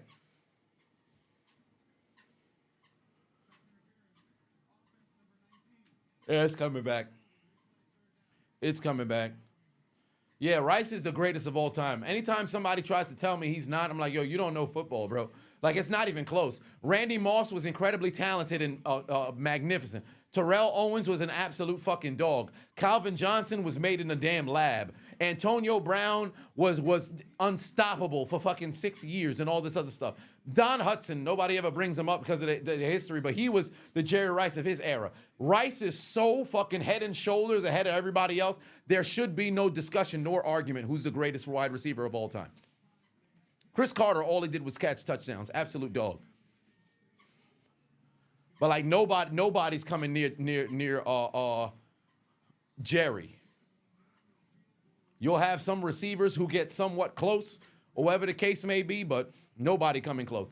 And here's one of the arguments that I hate to hear people say. Oh, well, he had 2 Hall of Fame quarterbacks and then another MVP with Rich Gannon. You ever considered they had him? Now, granted, Montana had won 2 championships before Rice even showed up. But once Jerry came onto the fucking scene, things got a little different. Don't talk about the quarterbacks that played with Jerry. Talk about the cornerbacks that faced Jerry. They'll talk about son. They'll let you know. You couldn't go to sleep knowing you got to deal with Jerry Rice. Oh, he missed it. He fucking missed it. That's wide right. That's right. That's no good. He fucking missed it. He fucking missed it. That wasn't even close. I'm a little moody. He missed it wide to the right, nowhere close. Nowhere close. Football landed so far into the damn Pacific Ocean, I think I saw a Polynesian grab that shit out the water. That's how far to the right he missed that shit. Get that joint the fuck up out of here. Get that shit the fuck up out of here. 9 Patuan said, what's good, big homie? Just got in. I appreciate you. There's the knee down, and that's the end of the first quarter, ladies and gentlemen. I said the first quarter, the first half. That is the end of the first half. Oh, now I got to figure out what unknown Adonis' mom needed. Hopefully he's doing all right. I know he's in the hospital. Hopefully it's not no big problem. We did Hoe Hall of Fame, but we didn't get to the third part. So where is my Hoe Hall of Fame? We'll do Hoe Hall of Fame Part 3. Hoe Hall of Fame Part 3. Hoe Hall of Fame Part 3. Thoughts on J.J. McCarthy becoming the franchise QB for the Vikings, and what does the Buccaneers need to do going forward? Well, for one, the Bucs got to stay healthy. I don't think they're going to be able to retain Godwin, so they're going to have to go grab a wide receiver. That's number one. Shore up that offensive line. And then ultimately, defensively, they got to go get themselves some additional D linemen. So that's going to be big, and figure out what the hell's going to happen with Levante David moving forward. All right, let's get the second half of the, I'll see you at the second half. Let me put the Hoe Hall of Fame Part 3. Well, I have to skip through Part 2, but yeah. No, your wholeness can get deleted. I'd like to thank our sponsor. But one, as it pertains to being Chamberlain need to be inserted inside of your pussy. Get birth the Hoe Hall of Fame. If you happen to have some footage of the women, please feel free to DM me. I'd like to myself and Jurgens, we would both like to do a little bit of private research on the film footage. Now, if anybody who'd like to be inducted into the Hoe Hall of Fame, let me know. But as far as I'm concerned, y'all motherfuckers are Hall of Famers, undisputed champions of the whole game. It's been a long 4 years since we last covered the Hoe Hall of Fame, and in this time there's been a number of individuals who deserve to be inducted. Now we're gonna keep our numbers small while we go through the entries, but one way or another, it's about time we induct individuals into this Hoe Hall of Fame. And I understand what you're saying. It's been 4 years, haven't you learned? Slut shaming's bad. Shut up, Susan! I will break my foot off in your ass and put you in a figure 4 leg lock that's gonna tear your ACL, make you think you graduated from Derrick Rose University. You stupid slut. Keep your mouth shut. We ain't talking about you right now. But one way or another, you know, social media has been going crazy with everybody having people's personal information, all their personal lives, their relationship lives at the fingertips of people's cell phones. Now it's become everybody's business. So today we're going to induct some stupid motherfuckers into the Hoe Hall of Fame Part 3. I think that a hoe is somebody who sleeps with everyone and anybody, and I don't think I'm considered a hoe no more. No, your wholeness can get deleted like after a certain amount of time. Stupid bitch. Entrant number 1, as it pertains to being a hoe. I understand there are certain professions that should be kept off the list because let's just say somebody just so happens to be a porn star. What they do is hoe shit for a living. However, this individual happened to be a hoe long before they started shooting porn on camera. Who are we talking about? Miss Tiana Trump. For this particular reason. Well, I was in high school and I was a major whore. Like when I was a senior, I had 86 sex partners. 86? Yes. Nani? What the fuck? I cannot believe it! I would drive to like IU in Notre Dame. I'm from Indiana, and literally just fuck everybody. Oh, hell no! What they doing in their house? That's nasty! You kept like a count or? I would keep a book and I would write down every name and a little thing next to it, like was it worth it? Was her dick big? You know what I mean? Nasty bitch. I don't need to go too deep into detail because I already did a video on this harlot. Had a book for every dude she slept with. At this point, it's probably the length of a dictionary. Scratch that. It's an encyclopedia. This don't make no goddamn sense. Book longer than FDR presidency. Thicker than an uncovered jar of peanut butter in Antarctica. Facts. But let me explain something to you. 86 different sexual partners in one calendar year. Mind you, it's a high school 10-month period. So that's 86 different dudes when you was underage. And you probably passed 20,000 at this particular point, because this will you fuck for a living. There was ever a person whose destiny was to do porn. Tiana Trump is the epitome of that philosophy. She done pounded more men than a migraine. She slept with more men than Hanes underwear. She seen more cock than a farmer. She took more wood than a foreman. Took more semen than the Navy. And fucked more men than prostate cancer. She needs to go into the Hoe Hall of Fame. She got her own separate wing. This is wild. This lady disgusted, bro. Hoe Hall of Fame. You a human condom, ma'am. You're a human condom, and guess what? Tonight, you're a Hall of Famer. Next inductee into the Hoe Hall of Fame, none other than the face of Wildin' Out, because this man's wildin' out. Nick Cannon. They should change his name to Dick Cannon, because this man shoots nothing but semen out of his cannon. Explain to me how the hell you got 7 kids at that, but you had 4 in the last 8 months. He welcomed a daughter in December, twins on the 14th of June, and another kid on the 23rd of June. How you got 2 baby mamas in the same month? This don't make no sense, bruh. Be how the fuck? How? Hold on, bro. How? I'm saying, how? Like, talk to me, bro. If you put Nick Cannon's penis against Ben Simmons at the free throw line, Ben Simmons is in trouble. Nick Cannon's penis is shooting 100% from the free throw line. He's never missed. Nick Cannon's children can host their own 7-on-7 tournament against any other family in the entire world. Hell, the only reason why Phillip Rivers not on this list is because he only did it with one woman. He's a good Christian man. All right, he may have a starting offense of his own with 11, 13, 26, 122 children. Doesn't matter how much kids he have. He done did it with one woman. But Nick Cannon, he's got his own 7-on-7 squad, and in the stands, he's got a baby mama for every single member of the cheerleading team. Somebody need to help me understand how it is that Nick Cannon's penis is able to defeat all kinds of birth control, all kinds of contraceptives. Legend has it, man's wore 32 condoms this past, December, and still was able to get somebody pregnant. Legend has it, no kind of birth control formed against this man shall prosper. It makes no sense. Shorty could have 16 different shots into her arm of birth control. It's not gonna work against Nick Cannon. You could stick an IUD, all kinds of IUDs in there, but when Nick Cannon's penis happened to go in there, power down. It's like a transformer, turn it back into a car. Regular vagina. Shit don't make no sense. MTV, NAACP, you down with OPP? Yeah, you know me. Hoe Hall of Fame, Part 3, Nick Cannon. Next up on the Hoe Hall of Fame, we got Chief Keef. This man first became a father at 16 years old, and he's had a kid every single year. On the books, you Google search him right now. It's only gonna say he got 4 kids, and you're gonna see a few other articles. It's been revealed in court. Chief Keef is a father of 9. Turns out Chief Keef is expecting child number 10. I don't know how many kids this man got, but he's spreading his seed all over the place. Somebody asked him, how many kids do you want to have, Chief Keef? He said 300. I don't understand why this man is 25 years old and he's already got 10 kids. This don't make no sense, but he's inspired the youth because the younger kids want to be like him. And who's that? NBA young boy. This man got 8 kids. He just turned 21.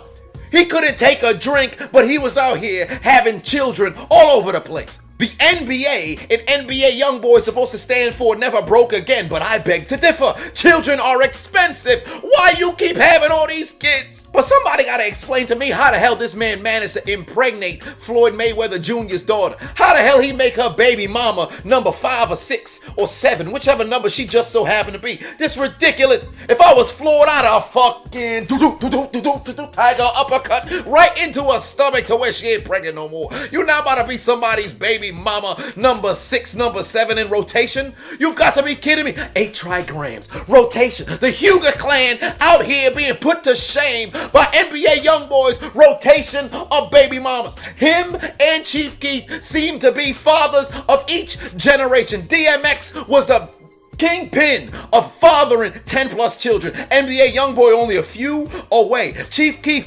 allegedly happened to have already made it to double digits. Who's gonna be next for Generation Z? Find out on the next Dragon Ball Z. Our next entrant just so happened to be a descendant of one of the kings of comedy, but she's a princess on her way to becoming the queen of whoredom. That's Miss Lori Harvey herself. Over the course of the past 4 years, nobody has been in the media more as it pertains to relationships than Miss Lori Harvey, her goddamn self. Started out with Trey Songz, then went on to Justin Combs, son of Diddy Combs, went back to Trey Songz, and then ended up with Diddy himself. How you dating the father and the son in the same motherfucking house? She ought to call her father during Thanksgiving, because it turns out she was starting her own family feud. Then she done, wanted to go back to the future, if you know what I mean. Done got with Mr. Where your ass was at. And this dude, the prince of toxicity, the king, if not, done sent her to Michael B. Jordan. Now she's, living lavish off this man's dime. It's not gonna work out. Everybody knows it's not gonna work out. He is a simp of all simps. We ain't talking about that right now. Somebody need to explain to me how Lori Harvey keep pulling these men like this. This don't make no sense. Who's in the box? What's in the box? What's in the fucking box? I don't know! Fellas, I can't stress this enough. If she's for the street, stop taking her inside the house. You walk alongside her on the sidewalk, but when you make it to the crosswalk, it's time to head back home, your goddamn self, and leave her where you found her. You don't bring these kinds of harlots in the house. If by some miracle Michael B. Jordan continues to be blinded by her genjutsu and he bends a knee and happens to put a ring on it, we all gonna be standing wherever the hell this man live with a goddamn boombox, which seen from the Black Panther, screaming from the top of our lungs. Is this your king? Is this your king? Our next entrant into the Hoe Hall of Fame, it's an unknown. It's somebody you probably ain't never heard of. Gwyneth Montenegro. I know what you think. Who the fuck is that? This lady is an Australian, all right? She penned a book of talking about how she slept with over 10,000 men. I know exactly what you think. Who the hell would buy that book? What are you reading? What kind of advice can you get from this lady? How can she tell you what to do as it pertains to either looking for love or understanding yourself? Listen, I slept with 10,000 men. You ain't think to stop after 27? What's wrong with this lady? Like 10,091 men is what you have under your belt in the 12 years of doing this. I mean, the real question is, how is that possible? When you're working in a brothel, it's about an 8 to a 10-hour shift. Now, I'm seeing about between 3 to 6 clients a night. Wow. That is a good night. For me, a bad night is 2 or 3 guys. Nasty bitch. They got towns in the United States of America that don't even got 10,000 people, but she done sat on 10,000 dicks. It's only been 2021 years since we were categorizing our years by BC. And still, if we were to go by every single year to count as a single dick that this lady sat on, we've got well under 8,000 left to go until we reach her 10,000 dick mark. How do you even mentally prepare yourself to take 10,000 different dicks every time this lady laid down on the bed, spread her legs, and her vulva region was able to see the appendage that was about to enter, her parameters? There is no way it didn't get hit with, supersonic. It didn't get hit with confused ray, and it didn't hurt itself in confusion, because every single time it saw that appendage entering its walls, all you heard was, Police! Help! Help! Police! Help! Next up on the list, we gotta induct a Hall of Famer of Hall of Famers into the Hoe Hall of Fame, and that's Tiger Woods himself. In a 5-year marriage, this man cheated on his wife with 120 different women, and we cannot confirm the repeat offenders of the 120 that he slept with multiple times. How the hell in a 5-year span you cheat on your wife with 120 different women?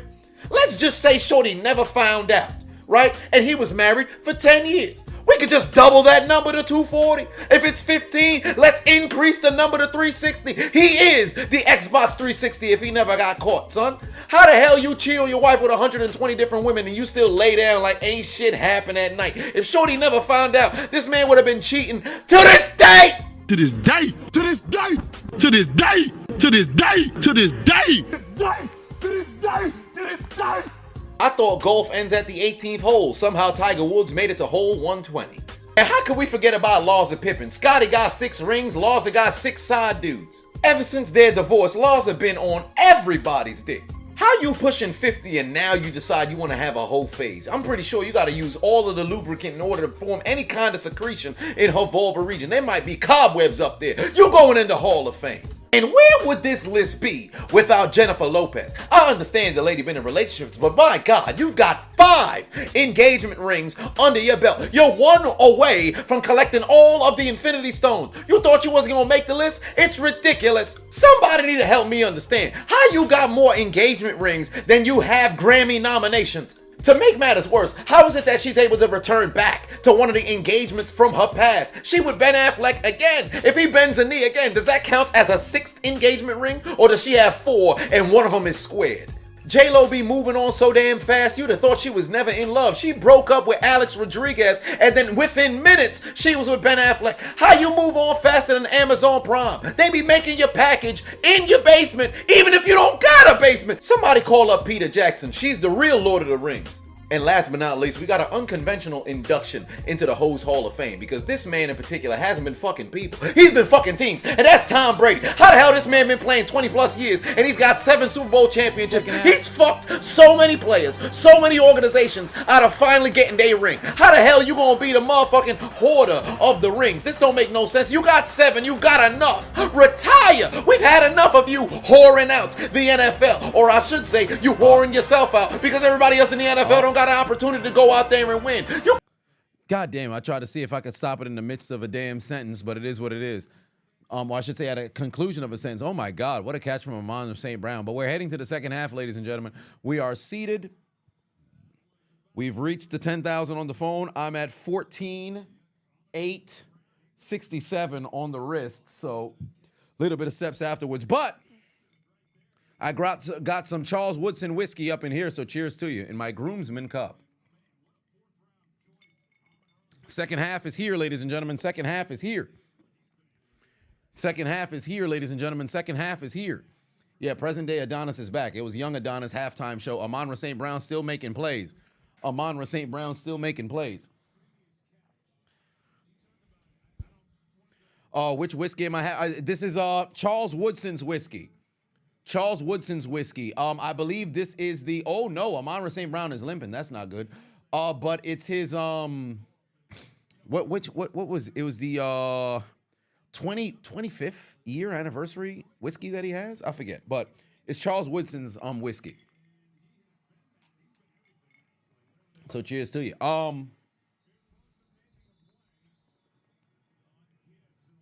They're gonna have to monitor that there because you cannot risk losing Amon St. Brown. Have I tried Singlington? Singlington? No, I don't think I have. Might have to try that. Cartman said, I do like the celebrity alcohol. I just try them. I wouldn't say they're amongst like my favorite, but I'll always just try them. Especially if it's somebody who, in particular, like I watched growing up or whatever the case may be. I'll say, you know what? If it's here, I'll try it. Oh, wow. What a fucking strike from Jared Goff. Got Jamison Williams. They're moving the chains. That's a first down again. I got to try some Eagle Rare. I think I may have had some Eagle Rare. Where's the LeBron Henny? I don't think I'm ever going to have the LeBron Henny. I'm not going to hold you. I'm not a fan of Henny. Pure white Hennessy is all right, but then the VSOP and all that other stuff is it's not anything that I would go out of my way to go get. I've tried them, but it's not anything that I'd go out of my way to go get. I'm not a big fan of Hennessy. I'm not gonna lie to you. I'm not a big fan of Hennessy. I'm not gonna lie to you. But all right, here we go. Jahmyr Gibbs can break one tackle, can't break Bosa's. Could break one tackle, but he can't break Bosa's. God damn. Jamison Williams with a magnificent yards per catch. Man's only got 49 receptions, but 946 yards. Jesus Christ. That's like what George Pickens was doing last year.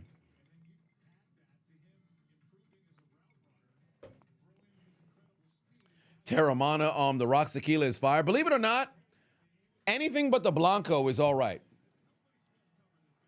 Reposado's all right. The Añejo, I think, is their best blend of Terramana, but the Blanco is ass. I'm not even gonna hold you. The Blanco for the Rock's Tequila is ass. McGregor's whiskey's not proper 12's not anything special, but I will say this much: the apple of the proper 12 is great. But what whiskey that's apple flavored isn't good? I haven't had a bad one, to be honest with you. Try Hibiku, the Japanese whiskey. I'll have to do that after the 75 hard, unless I can find one within today, tomorrow, or the first of the year. Oh, what a pass. He's got his man. That's a first down again. Robinson moving the chains. Good God. Jared Goff is dealing out there. Jared Goff is dealing out there. Chrome said the Lions defense ain't looking good. Dan Campbell out there sounded like he needs a ginger tea infused cough drop. There's a crazy situation.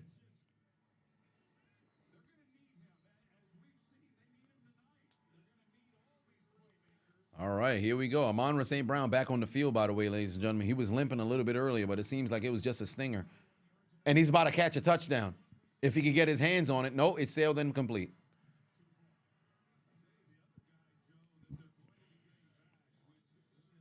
Ever tried Red's Apple Ale? No. Crown Royal Peach is delicious. Yes, it is. Yes, it is, Kayla. It's very good stuff. Very good stuff. The only time you ever had, H. Griff said the only time you ever had proper 12 was the second Tyson Fury Wilder fight. You drank a bottle while you were singing with Tyson afterwards. That's some funny shit. Must have had a good time. They didn't. He did go have a great performance. I believe that was when he knocked out Wilder in that fight too. I think he knocked him out in the third fight as well. Oh, Jahmyr Gibbs trying to make people miss his knock. Oh wow, he's able to get some more yards. How did he stay up? How the hell did he stay up? Uncle Nearest is your favorite shit. I still have an Uncle Nearest that I've received. Matter of fact, let me get it. I got this from the Resident Hobbit. Hold on.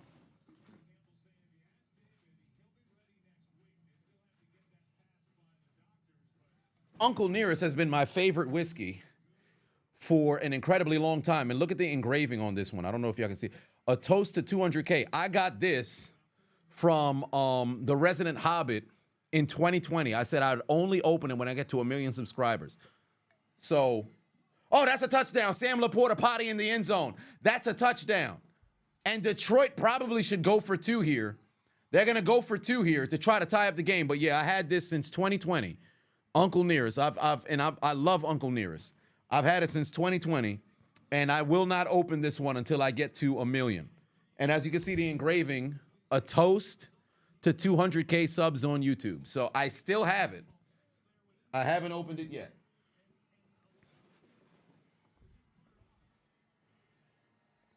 What a great pass to find the end zone, and now an opportunity to tie the game and give the 49ers 2 for their mistakes. They're 0 for 1 on the season. Well, what do you know? Here we go. Jared Goff looking to pass. Can he find somebody? He might have to use his feet to the end zone. Wide open. That's Tim Patrick. Tie game. Tie game. Oh, what do you know? Marvin was definitely lurking in the damn chat. He did mention from time to time he'll pop into the stream, but he won't say anything. But I guess it was easy to identify his presence because we could all feel a little bit of a tickle at our feet. There must have been a little person who was like, I almost said niggled. What am I, Patrice O'Neal? Nibbling at our doggone toes. But I was indeed telling the stream that I still happen to have the Uncle Nearest here that you had gifted me for the 200,000 subscribers, so I still just so happen to have it. By the way, I actually forgot to deliver a package to your crib earlier today when I dropped off those gifts, donations. I still have one more here for you. I still have one more here for you, brother. So I got to did I mess up the spelling of your name on it? I think I did.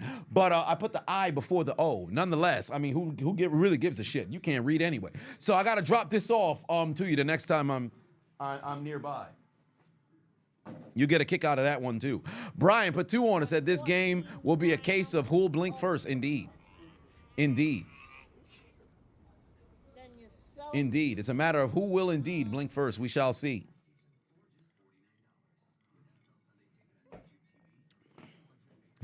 Hey, it be like that. You got 2 bottles of Uncle Nearest that your wife gave you, but you stopped drinking 4 years ago. Damn, Derek. Shit. I would say that's tough, but it's not. Congratulations on the sobriety. Send me the bottles. But I'm doing 75 hard, so by the time it gets here, I ain't gonna be able to drink it either. So, I mean, it's gonna be an interesting 3 weeks. Like, all roads lead to Hawaii when I can finally have my very first drink in late March. That I'll utilize that as a nightcap to celebrate the 75 hard. I'm still gonna be grinding, getting it done in the gym. But drinking some Gentleman Jack tomorrow, can't go wrong with that. Gentleman Jack's all right. Sheila Ford. They did indeed turn it around, but got some work to do. Have I had a Screwball whiskey yet? It tastes like drinking alcohol in a Reese's cup. It's crazy. I don't know if I'd ever want to try that.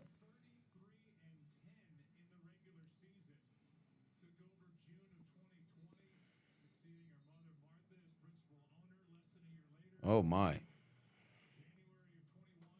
Do I like Jaeger? Jaeger's all right, but I wouldn't. If I had to choose to go and get some Jaeger, I wouldn't necessarily say, "Yo, let me get that." I don't think so.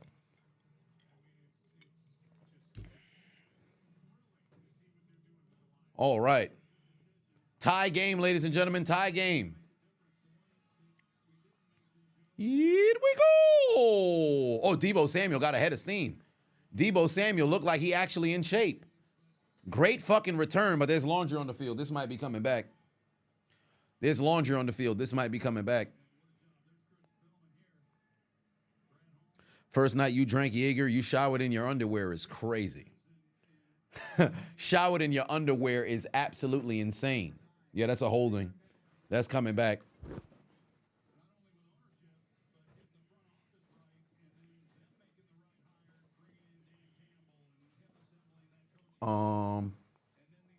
Let's see here. Did he meant? No, he didn't text me. I'll call her after.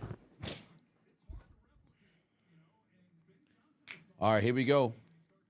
The Lions with a franchise record 13 wins, trying to make it to 14. Here we go. Brock Purdy over the middle. Oh, damn. Jennings just got blasted, but holds on to the football. And keep in mind, from early in this game on that opening drive, Jennings and Kirby Joseph have had a back and forth all day long.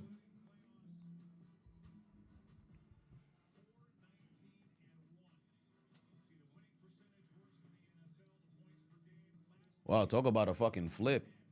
They're only behind the Chiefs. Had they won last week, or I should say, had they beat Buffalo, they would have still been tied for the best in the NFL with the record, because they're literally only 1 game behind the Chiefs. And they might as well have added that into the graphic, because that should be very important to contextualize, because everybody's going to be sitting there at the crib like, oh, so who's the first team? Oh, no, it's the Super Bowl champions. They're right there with them. Oh, my God.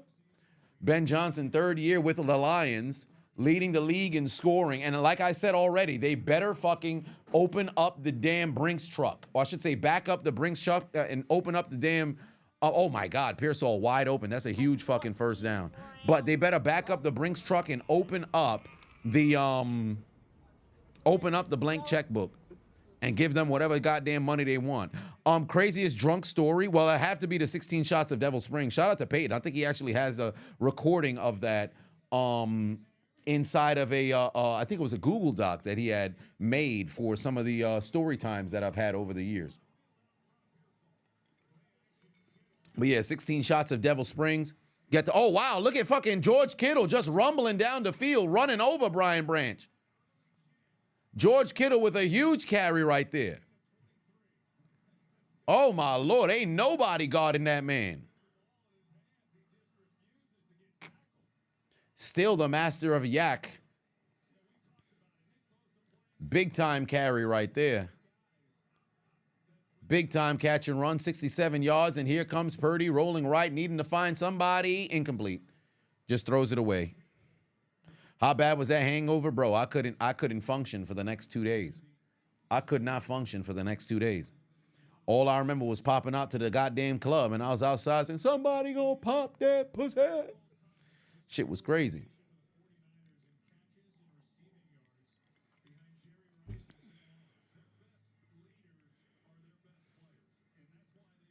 Hell of a goddamn night, I'll tell you that much.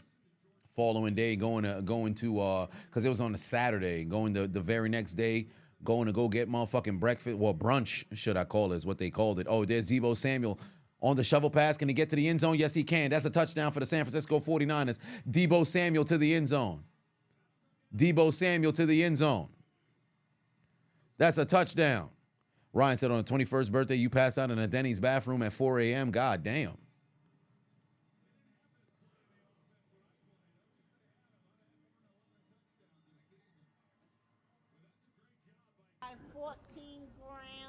Justifiable treason put 10 on and said, what's with people clowning the Lions lately? Last night you heard journalists talking about how they're just as sloppy as KC and the Vikings. Will be an uphill battle.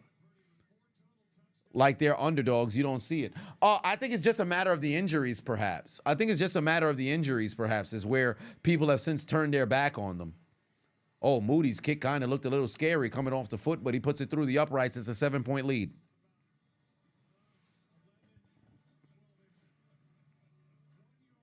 Would I bring back Fields or draft a new QB in the next 2 years? I'd bring back Fields and have him behind Russell. I'd keep the same two quarterbacks moving forward.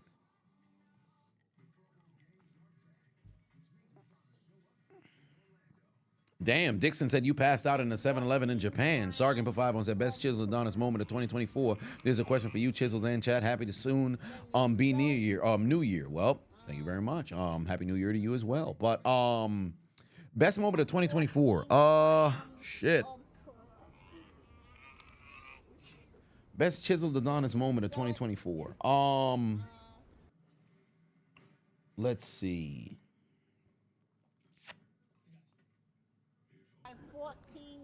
It's got to be something on stream. I really enjoyed the OV Royd this year. That was cool. OV Royd was cool this year. Playing Danganronpa was cool. GTA. Playing through GTA story mode. Gotta be a fucking high point. But I think going to Houston and giving Into Clutch the Smoking Skull belt and the Brahma Bull belt, that's probably my #1 moment of the year for me. So I'd say gifting Into Clutch with those 2 championships SummerSlam weekend, I'd say that's it for me. That'd be my #1 moment of the year. Jay put 2 on said Lions defense looking like your Bucks defense.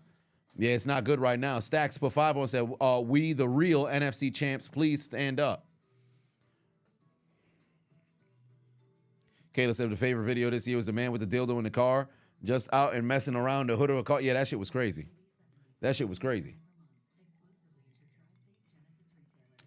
Chiru said, you didn't know I played Danganronpa. Was that on my gaming Twitch? Yeah, it was on Twitch, and then it's also on Chiseled Adonis Gaming as well.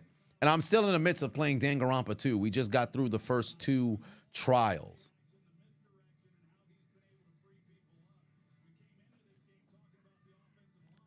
The Doug in the game. Oh, bro, the Doug stream was wild. I've had a number of crash outs this year. I can't remember them all, but. Oh, yeah. Did I end up reading Pat McAfee's tweet? Yes, I did.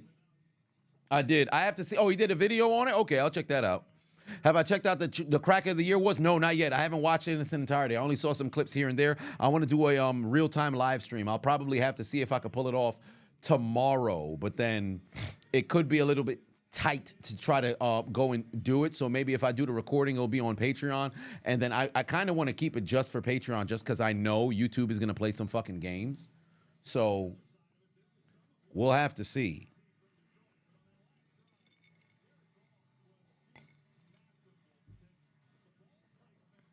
Pat did a whole video on his podcast this morning. Well, I know he had something to say. Justin said he acknowledges me. Why, thank you.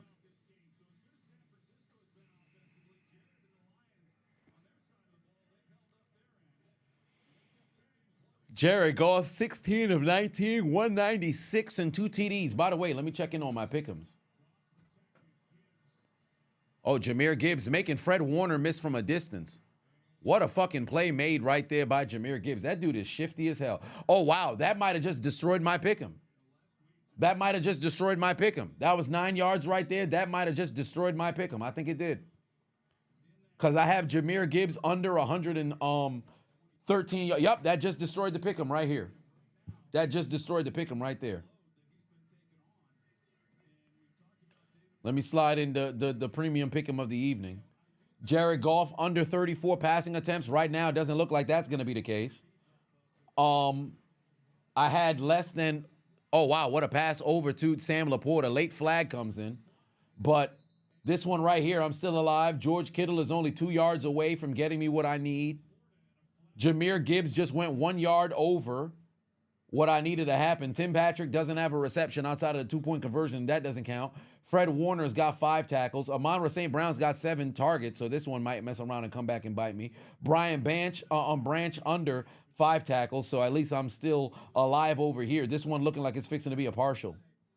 This one looking like it's fixing to be a partial. And now next over here, Deebo Samuel only has 21 total yards. Jahmyr Gibbs over 80 yards rushing, so there's like a consolidation. If he could get to the 80, that'd be great. Brock Purdy, thank the Lord, has already got 279 yards passing, so he's locked that up. Garendo needs to run for 20 more yards. I need that. Jared Goff is 7 yards away from getting me what I need over here. Jawan Jennings is 20 yards away from getting me what I need over here. So I'm still alive fully on this pick'em as well. So if I fail here, maybe I can get a consolidation over here. So we'll see. Tim Watson in the building. Pateno said, your moment of the year was getting the flashlight for your dumbass decision to announce on the stream that your girl sucked it from the back. Hashtag Silver Fox. Hashtag pickle, waddle, waddle. Hashtag Diddy. Sir, you didn't need to revisit it again? Shazam! Put 2 on it.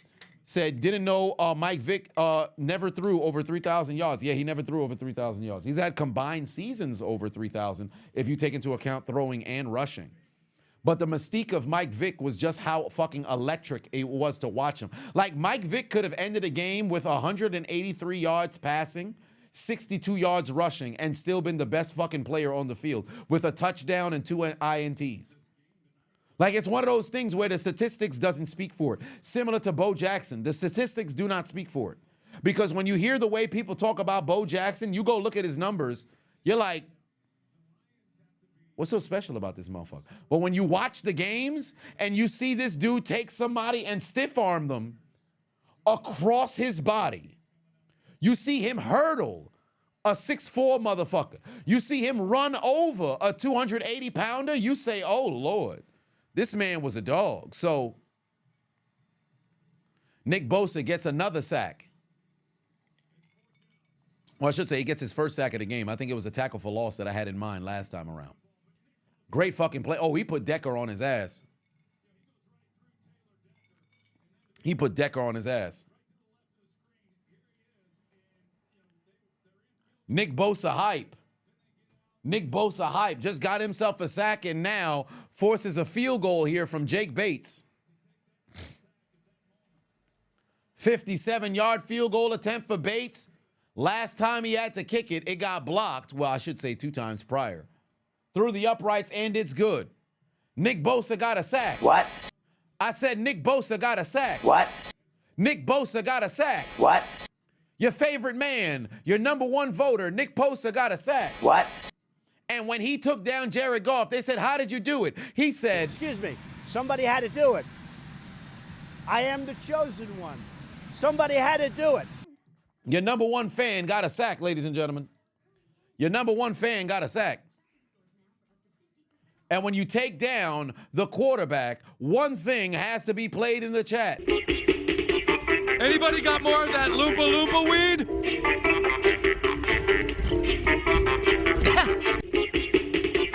Anybody got more of that Loompa Loompa weed? Where was Nick Bosa January 6th? I don't think he could tell you his whereabouts. He was right there with Chris Jericho's wife. Henry is 60 TDs away from tying Emmitt Smith's all-time TDs. Can he get there? I don't think so. I don't think so. You know, I saw something on Twitter that actually kind of bothered me earlier today.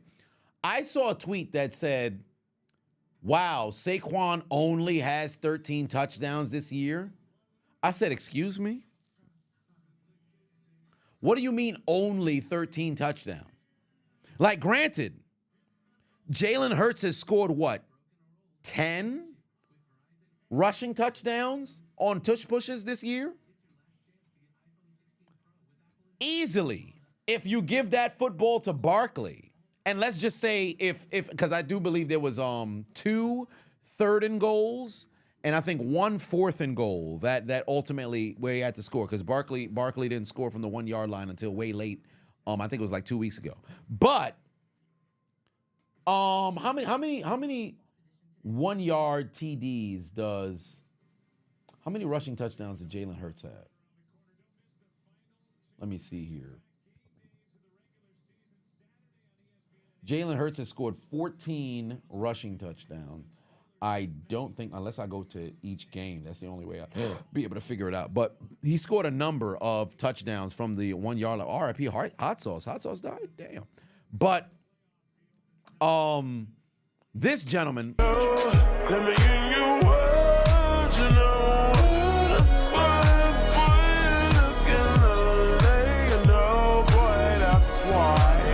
Scored numerous 1 yard touchdowns. If you removed it and you gave all of those TDs to Saquon Barkley, he would have an opportunity to possibly catch LaDainian for the most touchdowns, rushing touchdowns in a season, which I believe is 27. Because his total TDs was 31 in the season, but I think he scored 27 on the ground. Chocolate said, nah, son, we tried giving it to Barkley before. We stay getting stuff without that tush push. They be ready for Saquon. Indeed, they do. But I hated the fact that people said only 13 touchdowns, like it's easy to score 13 touchdowns. AP ran for 2,000 and had 12. CJ2K, I think he scored like what? Was it 9 touchdowns that year? Hold on, wait a minute. How many? Let me see. Chris Johnson in his 2,000-yard season. No, how much did Derrick Henry score? Derrick Henry probably scored like I think it was like 15 touchdowns that year. Oh, Purdy's going deep, pass incomplete, and Laundry's on the field. Damn, it was intercepted by Kirby Joseph, but this is coming back because there's Laundry on the field. They're going to keep playing. He's going to go to distance just to see if it's going to be a flag on the defense. He scored 17 touchdowns, and we're only counting the touchdowns on the ground. So, even though he had no receiving touchdowns, so he scored 17 there. Chris Johnson, when he ran for 2,000, scored 14 touchdowns. Jamal Lewis, when he ran for 2,000, he was the one before that who ran for 2,000. He scored 14 touchdowns. Terrell Davis was the last one before him. Terrell Davis, when he ran for 2,000, he scored 21 touchdowns. Barry Sanders,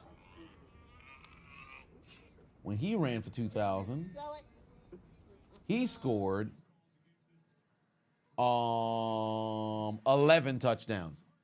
Wow, Kirby Joseph picks it off anyway. He picks it off anyway. That's incredible. Son caught a pick, there was a flag, catches an interception anyway. Catches an interception anyway. But to say only 13 touchdowns is crazy to me. Tim Watson put 20 on it again, said, love it. We love you, Chiseled. You're the best YouTuber out there. Although we do love ITC, we will always support you. By the way, the Ric Flair cameo Amanda got you was so sad. Well, Ric Flair, I will never retire. Honcho for 500 said, you just watched Gladiator 2, good movie, but didn't measure up to the original masterpiece. I agree. I watched it this past weekend. Ashley for 500 said, you'll try to keep your freaky comments about Joe Burrow to yourself because you said too much on here this year, but you can't help it. Makes you wet as fuck. Whoa, ma'am. Relax your uterus. Relax your uterus. Lady wildin' over there. You gotta chill. She said Joe Burrow come on to her television and she like, Darian Patuan said that Jalen Hurts edit be having you weak every single time. What Jalen Hurts edit? I don't have a Jalen Hurts edit. Let me in your world, you know.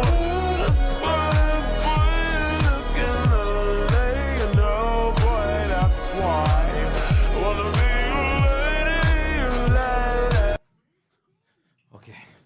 I ran to get the Woodson so y'all can see it.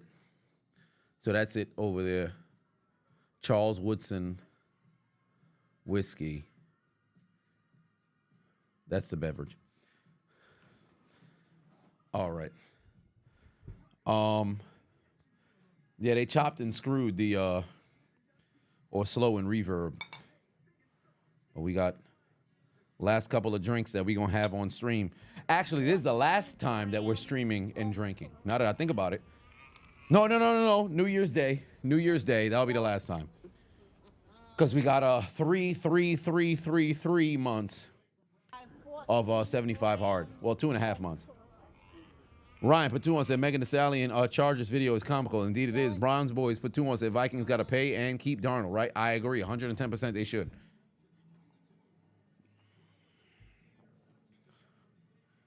All right, here we go. Play action fake here.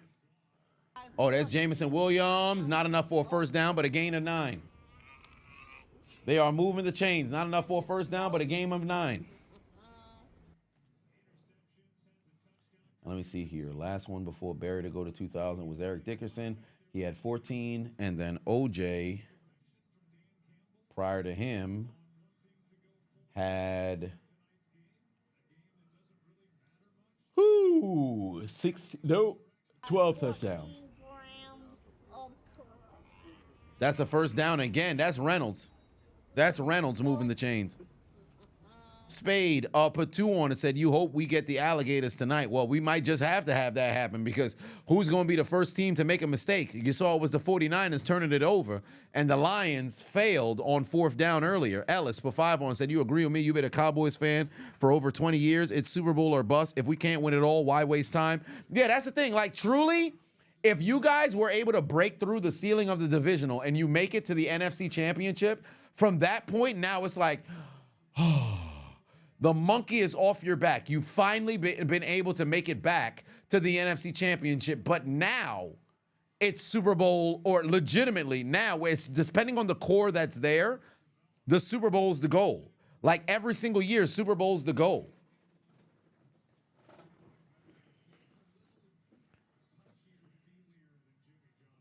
But it's because Jerry made that deal with the devil. I'll play the clip at the end of this half.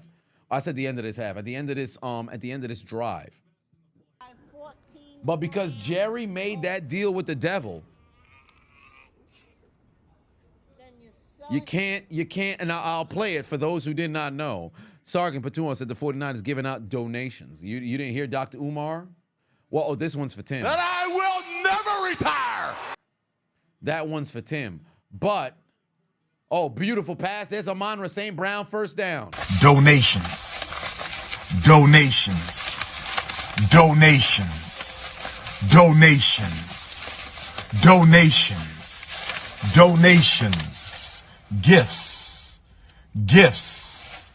Gifts. More gifts. Jerry Jones needs to retire. Dan Campbell might really be clinically insane for leaving his starters in this game to get smacked like this. Yeah, they taking some blows, but hey, man, you play to win the game. You play to win the game. Here we go. Handoff, Jahmyr Gibbs. No, that's not Jahmyr Gibbs. That's Jefferson on the carry.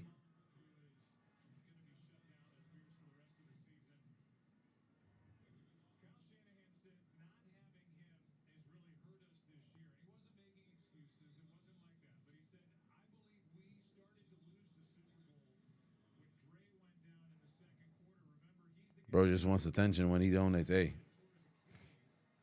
St. Brown got you your yards and won you some money. Magnificent. Glad to hear that. Second and goal. Second and goal. Which team do I trust more? Non-biased, Steelers, Chargers, or Texans in the playoffs? The Chargers between those three. Jared Goff to the end zone. Pass sails incomplete. Third down coming. Oh, is that laundry on the field? No, it's not. I thought maybe we saw some laundry. We did not.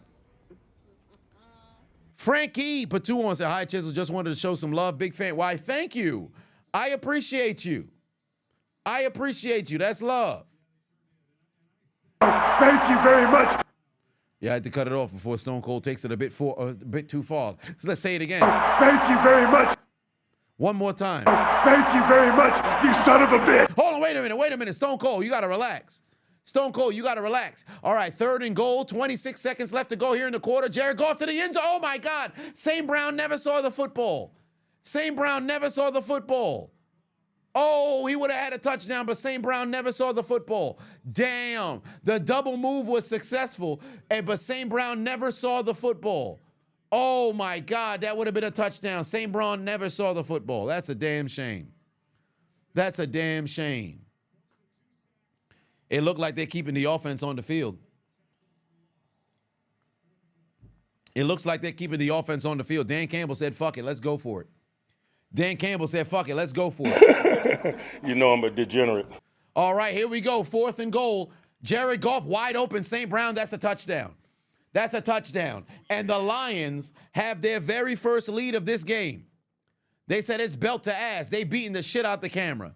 They beating the shit out the camera. Tim Watson just became a member. He just became a member. He got that Ric Flair, so he said once he saw that, I will never retire. And I will never retire. I said, I will never retire. And I will never retire. One more time, I will never retire. And I will never retire. And he said, I got to become a member. Make sure you go check out that community post, the community tab, I should say, over on YouTube, so you can get the link to the Discord. Let me know if it's not showing up visible over there. I'll make sure to add it. Extra point is good. We've got a 3-point lead for Detroit, ladies and gentlemen. And for those of you who did not know that Jerry Jones made the deal with the devil, here you go right here. This is why the Cowboys will never win another Super Bowl as long as Jerry Jones is leading the Dallas franchise. I made a deal with the guy above. If he'd give me that third one, I'd never ask again. I've been trying to figure out how to make another trade. The guy above may be telling you a deal's a deal. Well, as long as I know where he is, and I do, then maybe we can recraft the deal a little bit from time to time. We need another Super Bowl. That's number one.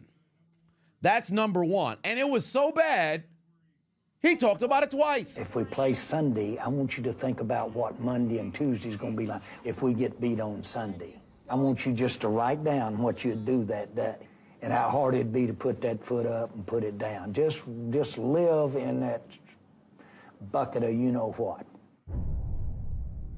How important is this next Super Bowl to your legacy? The third Super Bowl that I had a chance to be involved in, I made a deal with the man upstairs and said, if you'll just do it for me, I'll never ask again. After winning This the will third. be it. If you'll let me win this third Super Bowl, I won't ask again. Dallas Cowboys win their 5th Super Bowl. I've been trying to retrade that deal for the last 20 years. And I've put a lot on the line. I'm going to shove almost every bit of it out there this time if he'll make this deal with me and let me go one more time. See what happened when you asked for too much? You got what you already wanted, and you still asking for more. You got what you wanted, and you still asking for more. Brian Patuan said Lions currently on an 18-7 run here in the third. Oh, wow, there we go. Thank you very much, George Kittle. Thank you very much. Let me check in on my pick'ems. This is the last play of the third quarter. Let me check in on my pick'ems. Let me slide this son bitch up in here. I know my my other pick'ems is cooked. This one right here is cooked. Jared Goff at 28 passing. He's definitely going to throw 6 more passes for sure. The tackles is a lock. Well, maybe not so much a lock, but the tackles is favorable. George Kittle got me my yardage, but Jahmyr Gibbs is over now. Tim Patrick, thank you. Fred Warner's not getting the tackles, and Amon-Ra St. Brown's already over on the targets. This pick'em is cooked. This pick'em is cooked. But I'm still alive over here. What I need is Deebo Samuel to start getting the football in his arms. That's the number one thing. Get Deebo to football. Brock locked me up. Garendo, if they could get the football into Garendo's hands as well, I need 20 more yards from him. Jared Goff locked that up. And then, of course, Jawan Jennings. So, essentially, for this drive, Jawan Jennings, Garendo, and Deebo Samuel, please, please get your hands on the football. Please, please. I need it. I need it. Damn, you done said Jerry made a deal with the guy below, not the guy above? God damn. Come on now, can't do that to him. That's not how the game is played. You can't do that. Carter just died at age 100. Jones is about 80-ish. Yeah, Jones just turned 82, I believe. Jerry Jones just turned 82.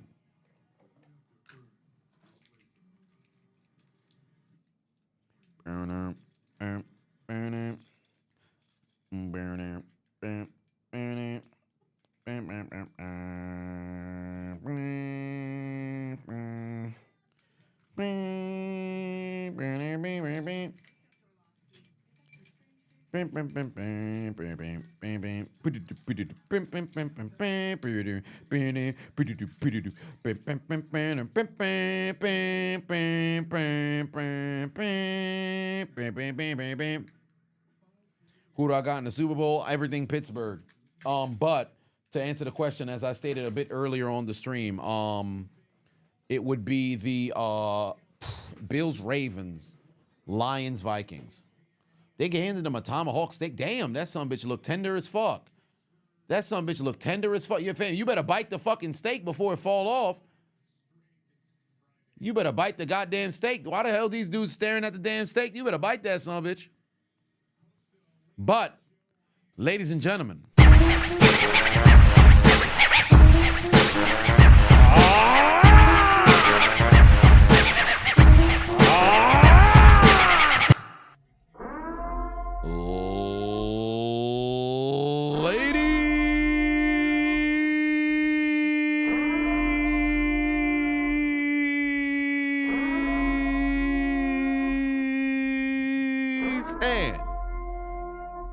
and gentlemen, we have arrived at the final period of this game. Detroit riding high off of their highest franchise win total in team history, looking to add another. But the 49ers trying to play spoiler and remind the Lions that even still, they don't contend for the postseason. They are still the reigning, defending, undisputed NFC champions until they are dethroned by the new winner of the conference. Who's coming out on top? Ladies and gentlemen, I invite you to the fourth quarter.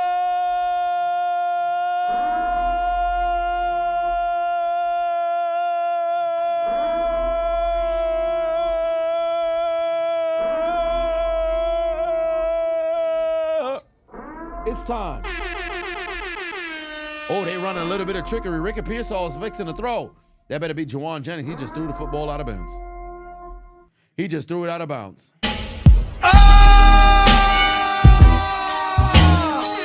K-Dub out here giving out gifts. K-Dub out here giving out gifts. Sam Spade Patuan said, did I catch Raw? Seth and Punk was cooking. I did not catch Raw. I'll have to watch it in the morning. I haven't even watched SmackDown yet. Ryan Patuan said, did I make the AI video of Stephen A. screaming? No, I didn't make that video. Somebody else did. And I don't even think this is AI. This might actually be from his show.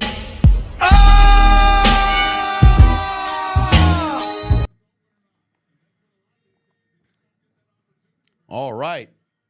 Here we go. Brock Purdy overthrows his man. Near second interception for Kirby Joseph. K-Dub giving out even more gifts. You got to appreciate it. You got to appreciate it. Fuck Jennings. He needs to remove himself from the game. You're trailing by 2 points in your in your fantasy. You got Gibbs, and your opponent has Jennings. Throw the ball to Jennings. Throw the ball to Jennings. Aaron Glenn, Ben Johnson, both going to be messing around and possibly getting head coaching jobs.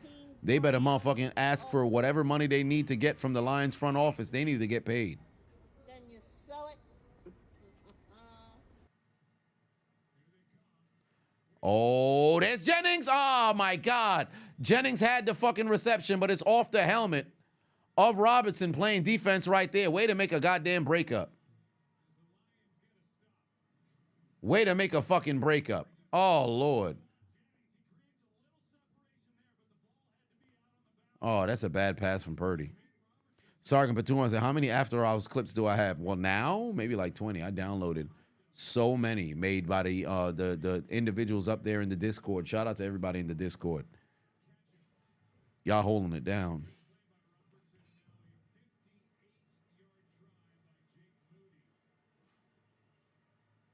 Y'all holding it down. Oh, Moody might have missed it. He missed it. He missed it. He missed it. Moody missed it. Oh, my God. Moody missed it. Moody missed it. Moody missed it. Moody missed it. Moody missed it. Moody missed it. Moody missed it. Moody missed it. Moody missed it. Moody missed it. Moody missed it. Oh, Jake Moody. Jake Booty. Jake Duty. Jake can't make it. Jake Moody. Jake's booty. Jake Duty. You can't make it. He sucks. He sucks. Jake Moody sucks. He really sucks. He can't make the kick. He sucks. Jake Moody sucks. He can't make the kick. He sucks. Jake Moody sucks. And put your motherfucking head back down. What the hell you doing? Somebody confiscate his leg. Where's Roddy Piper when you need him? Confiscate that man's leg. You out here missing kicks? Give me your leg. Give me your goddamn leg. What's wrong with this man? Get him up out of here, bro. Oh, brother, this guy stinks. Oh, brother, this guy stinks! You gotta be kidding me. You gotta be kidding me, man. Straight up missing field goals. Ass. Absolute ass. Confiscate that man's leg. Confiscate that man's leg. 49ers fans watching this game like, yo, killing me with this. How many times you gonna miss field goals? Tonight, Jake Moody better keep an eye out when he's going to sleep. In fact, he should have one eye open when I'm sleeping. One eye. That's what he's going to need. That's exactly what he's going to need. You're going to need to have one eye open when you're sleeping. Motherfuckers going to be waiting for him inside his bathroom. He going to open the door like, who are you? They going to say, who are you anyway? One of your fans. Might just mess around and deal with a shanking. He's going to have a bad time. Jake Moody can't make field goals. What's wrong with him? What's wrong with him? What the hell wrong with them? What's wrong with them? What's wrong with him? Time, what's wrong with him? What's wrong with this man? No one put 5 on it. Is that Jake Moody or is it Cody Pocket?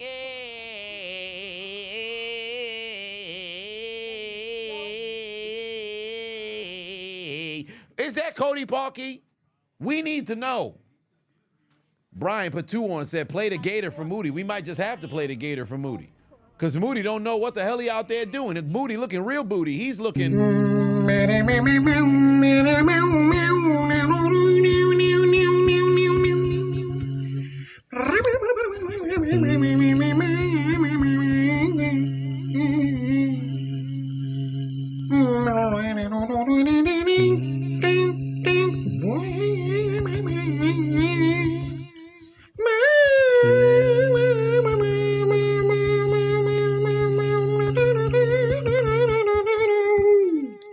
Sergeant put 2 on, said, get him out of here. He's got AIDS. He's got AIDS. Come on, man. Get him out of here! He's got AIDS! And now Jahmyr Gibbs is getting me what I need on the ground. He's got 71 yards on the ground right now. I need 8 more. Oh, pardon me. He's got 75. I need 5 more yards. I need 5 more yards from Jahmyr Gibbs. K-Dub giving out even more gifts. He's giving out even more gifts. Where's Dr. Umar? Donations. Donations. Donations. Donations. Donations. Donations. Gifts. Gifts. Gifts. More gifts. More gifts. I'm shocked we didn't see a flag for pass interference. Wait, what? They're keeping the offense on the field. They're going for. Bro, does Dan Campbell, is he anti-punting? Bro, is he anti-punting? There's no way. Why? Bro, you're at the fucking 42. Why? A good punt will pin them inside the 10-yard line. Why? Bro, why would you go for it? This is dumb. No. Oh, they're going to convert. Mans is open. He's wide open. Jesus Christ. Bro, I just don't understand. Yo, Dan Campbell is just anti-punting, bro. I need to know why he thought that was a good idea. Why he would decide to go for it up by 3 at the 45-yard line. Granted, you're inside 49er territory, but if you punt the football, they inside the 5. Why you want to go and take the gamble? Why don't you want to be conservative? Why you laying it on the line? Why when you've got this game already somewhat relatively meaningless because the division title and the number 1 seed is on the line next week? Why would you roll the dice? Why would you take the gamble? Why would you put your team at risk? Why would you put the goddamn field position in a position to mess around and flip? I need to know why Dan Campbell is the way that he is. I got to speed up that why for Joe Budden. But thus far, there's a 5-yard differential between both these teams. The Lions, 379 yards of total offense. The 49ers, 374.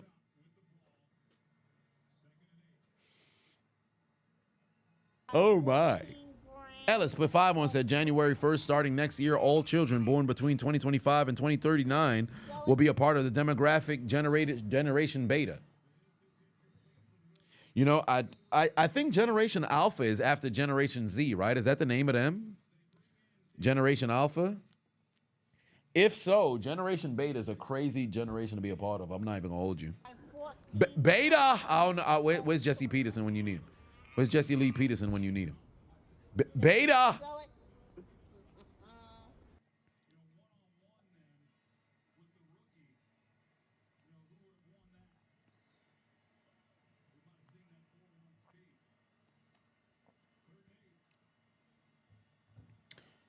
Third and 8 over here. What are they going to do now? Oh, Williamson done fell down. It's a damn shame. Mans done fell down. And now they're going to punt. I should say now they're going to kick the field goal. But you got to make it. You got to make it.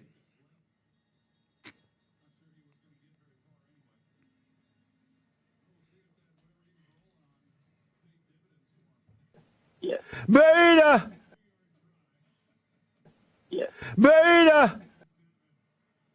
Yeah. Beta! 42-yard field goal. Made it from 57. 42 yards. Got it. 6-point lead. Debo pants have zips in the back is crazy. I did see those when he had the pregame and he walked in. That shit was ridiculous.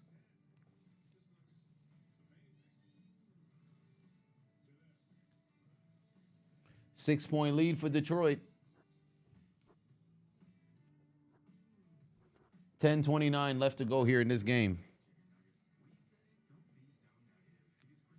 Just name the next generation after Generation Sigma to complete the trifecta. I don't know. Generation Beta is a crazy generation to be a part of, fam.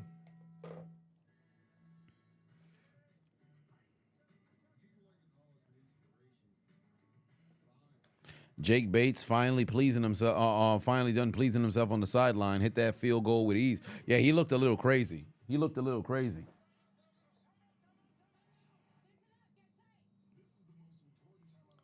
Ooh, did they ship my parents those garbage 14 grams of pails? They better have. sell it. Ooh, I might have to go get my massage for the years now. Marco, with 2 on it, said, when in doubt, ask yourself, what would Dan Campbell do? Go for it. Whenever the sideline is whenever the special teams coach comes over to Dan Campbell, like, yo, this is what I'm working on punting. This is how I, field goal unit is looking. Dan Campbell looks at him like,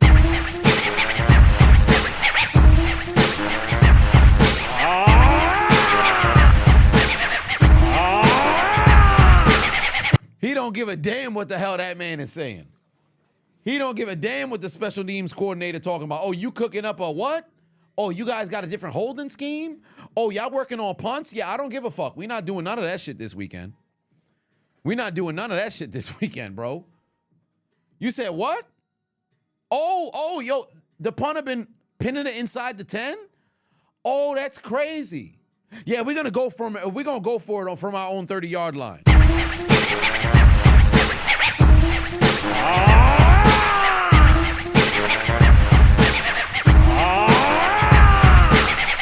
Son don't give a damn about that shit. Son don't give a damn about that shit. Son don't care. Yo, I love the No Mercy. I love the No Mercy instrumentals. I love the No Mercy instrumentals.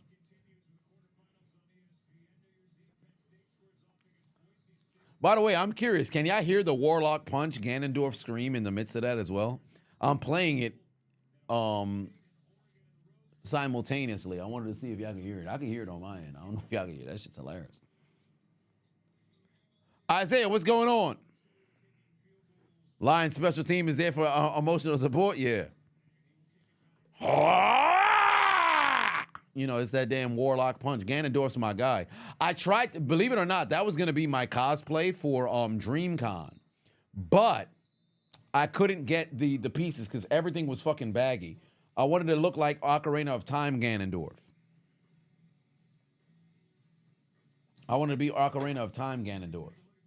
By the way, one of my goals for next year is to do some voiceover work for possibly whether it be reading like an audiobook or I'm going to see if I could, create some services for some voiceover work. I like to think I have a very soothing voice that individuals can listen to with glee and smiles on their face. Ladies and gentlemen, we have entered into the fourth quarter where the San Francisco 49ers trail by 6, and unfortunately Brock Purdy is taking down for a sack in a game that they're eliminated from playoff contention. The Detroit Lions are trying to keep pace with the Minnesota Vikings atop the NFC North, where in Week 18, both teams will do battle for the right on Sunday Night Football for not only the division crown, but also the number 1 seed in the NFC. Who's going to come out on top? You've got to wait 7 days. Find out on the next exciting episode of Dragon Ball Z. That's a sack in the backfield, ladies and gentlemen. And you know what that means? Anybody got more of that Loompa Loompa weed? I ran into a couple of people in the gym, Space Ghost. Funny enough. I have weatherman potential. That's hilarious. It's approximately 83 degrees currently right now in Honolulu. In Florida, it's trending around 75 degrees at a high of 81. Meanwhile, in Wichita, Kansas, it is approximately 46 degrees. So make sure you go grab yourself a coat. The humidity is currently at about, I don't know if I'd be able to do weather per se, but that's neither here nor there. Here we go. 2nd and 20. Damn it, it's Pearsall. Throw the ball to Jennings. Throw the ball to Jennings. I need Jennings yards. Throw the ball to Jennings. Fourth quarter. 49ers trying to stay in it. They've controlled the game for the most part, but not for long. Not for long. Unfortunately for them, they've lost the momentum, and Detroit has completely outscored them since the tearing of the half. Oh, Purdy on 3rd and 5. Got a man. It's Pearsall again. Son of a bitch. Throw the ball to Debo. Throw the ball to Jennings. Throw the ball to Debo. Throw the ball to Jennings. Golly. Debo's got 1 target, 1 reception, 5 yards, and a touchdown.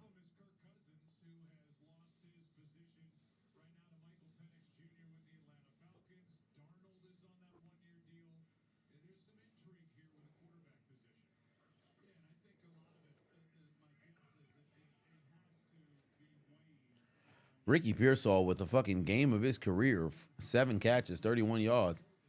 Yeah, Debo's not open. And it's Kittle. That's a huge reception right there. George Kittle's now over 100 yards. Purdy might go for 400. Oh, damn, but they got Laundry on the field. By Mount Rushmore of Pittsburgh Steelers, Ben, Troy,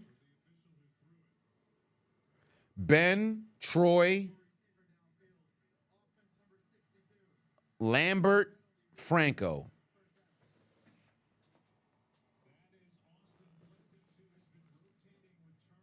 Low-key, if you wanted to move Lambert and you put Terry, there's no problem with that too. Oh, shit, I'm sorry. Mean Joe Green instead of Lambert. Sorry. Ben, Franco, Troy, Mean Joe Green.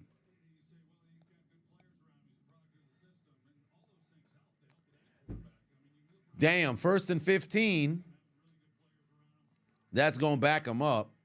Throw the ball to Debo. Throw the ball to Jennings. Jennings not on the field. Throw the ball to Debo. Oh, that is Jennings. Sorry. Edgar said, greatest player in every position in the NFL. Okay, so quarterback, Tom Brady. Running back, Barry Sanders. Center, Mike Webster.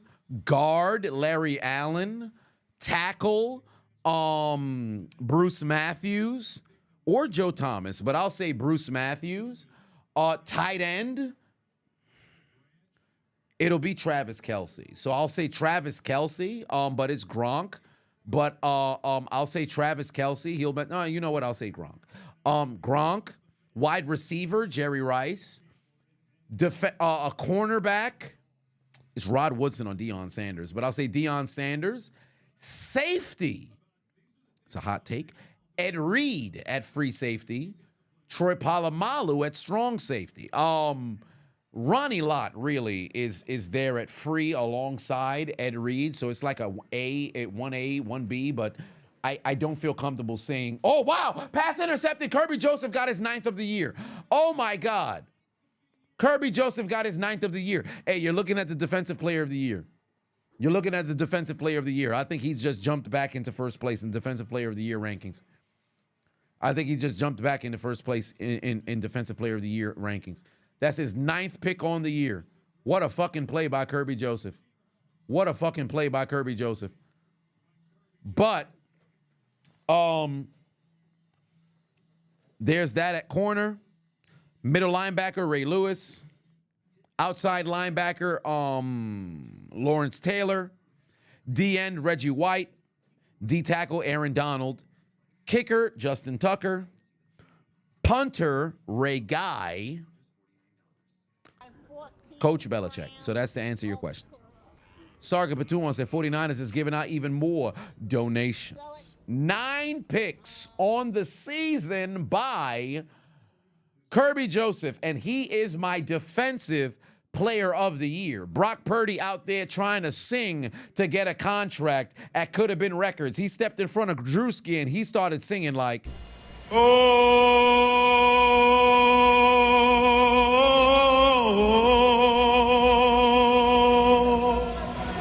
Oh, say, can you see?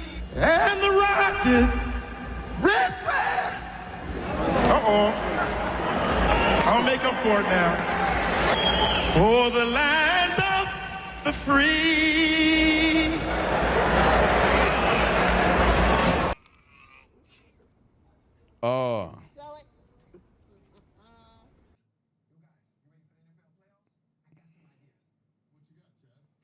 Oh shit! Wait a minute. What the hell?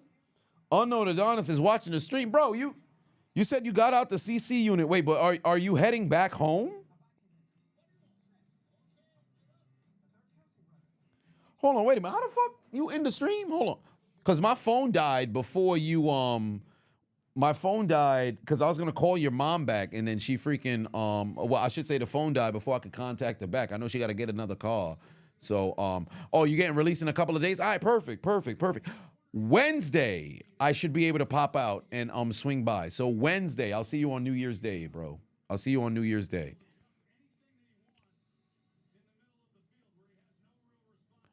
Unchiseled going MIA. Nah, he wasn't at my parents' crib when I swung by earlier. I think he had went out, but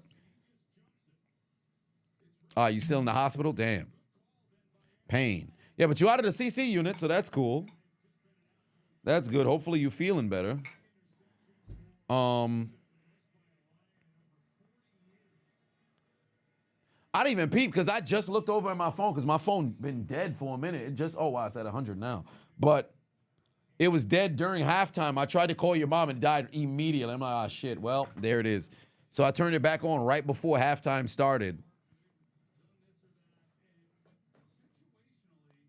When is the Unchiseled going to lose more weight? Bro, I wish I knew, fam. I wish I knew. He's better commit for 2025. I don't know what the hell's going on. I gave him 2023, and in 2024, he's if I'm not mistaken, he put on some weight. So we're going to see what the deal is, but it's out of my hand. I did everything I could. Update on the unknown Adonis. Well, to my nature, I mean, you had the surgery on the hernia, so I think they removed the hernia. And for all intents and purposes, you're fine in that realm. So there is that. Is there anything else, bro? Is there anything else that had happened? To my knowledge, if there's something new that's going on, feel free to let the chat know. The people are invested in your health now as well. K-Dub giving out even more gifts. K-Dub giving out even more gifts. By the way, 6:24 left to go in this game. Kirby Joseph got his 8th and 9th interception of the season during this game. He will be the Defensive Player of the Year. If he's not, some ain't right.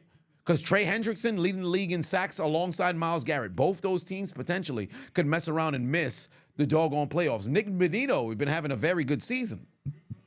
Right? He's been having a very good season. He's also a contender as well. TJ Watt's been quiet the past month, at least in the realm of making huge kind of plays that matter, per se. Because he had 2 sacks against Philly, also with a forced fumble and everything of that nature. But unfortunately for him, it didn't translate into anything. So I don't think he's going to mess around and get the nod. Kirby Joseph will mess around and be the Defensive Player of the Year.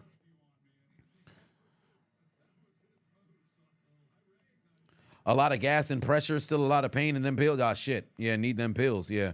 As long as they ain't giving you them damn perk 30s like they was giving you before. That shit was crazy. You look like a character that got eliminated in a Mario Party when I had pulled up on you. You were like, perks had you looking like Yoshi after you lose in like bumper balls. You get eliminated and you just kind of just sit there on the side and you just idle and wobbling. Then perk 30s had you moving crazy. I'm like, bro, what's going on? That shit was hilarious. What's going on? You're like, hey, man, yeah, this fucking perks. I try not to take too much so I don't get addicted. I'm like, come on, son. Get yourself together. Shit was hilarious. Yeah, it was like a finish him. If it was Mortal Kombat, I'd have had to send you to the upper room. We're under 5 minutes left to go here in this game, by the way. They done handed the football off to Reynolds. Ah, shit. It looks like it might be clipped from my pick'em because I don't know if the 49ers going to see the ball again. There's no reason to run the football with Garendo at this point. Most passing touchdowns in a single season for the Lions. Jared Goff's got 36. Matthew Stafford threw for 41 in 2011. Yeah, them drugs was crazy, bro. They gave, I forget how strong it was, but you're like, yeah, man, I got to go get a refill. I'm like, bro, you make sure you don't get addicted on this shit now. Next time I go to your crib, if you got them perk 30s, I'm going to have to put on the damn Scarface hat. I'm going to have to put on the Scarface hat. I'm going to take the pills just to hand them right back to you. Like, oh, so, and I'm gonna make sure I got my suit on too. I got a shit ton of double-breasted suits now. I'll make sure I got the Scarface hat on. Like, yo, so you said you need that thing, don't you? Yeah, you need that them perk 30s. I got what you looking for. I got what you looking for. Then your mom gonna come downstairs like, what you giving? I'm like, oh, my bad. I ain't give a shit. You ain't see nothing. Get your ass back upstairs. Do I manage Umaga? It's crazy. I look like Alejandro, Armando, Alejandro Estrada. 3 minutes approaching left in this game. You cannot afford to give up a first down over here. Hand off to Jahmyr Gibbs. That's a first down and more. He's heading to the end zone. They're not going to catch him. Touchdown, Detroit. 2-possession lead. Touchdown, Detroit. Oh, my Lord. Jahmyr Gibbs is a problem, bro. Jahmyr Gibbs is a fucking problem. Under 3 minutes left to go, Jahmyr Gibbs finds the end zone, and that might just be it for San Francisco. That might just be it for San Francisco. Ryan for 5 said, love how Hassan Riddick sat out and then got paid and has done absolutely nothing. Owners got to start putting some clauses in these contracts. I agree. I agree.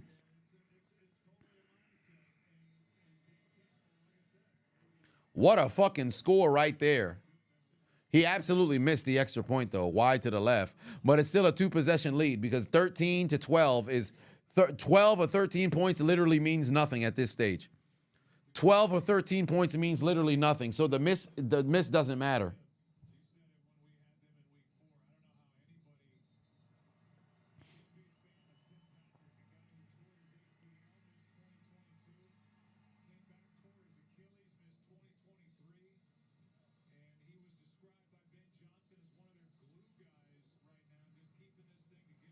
Boy, Jahmyr Gibbs a fucking problem. Over 100 on the ground, 46 through the air, and a touchdown. That kid's a problem.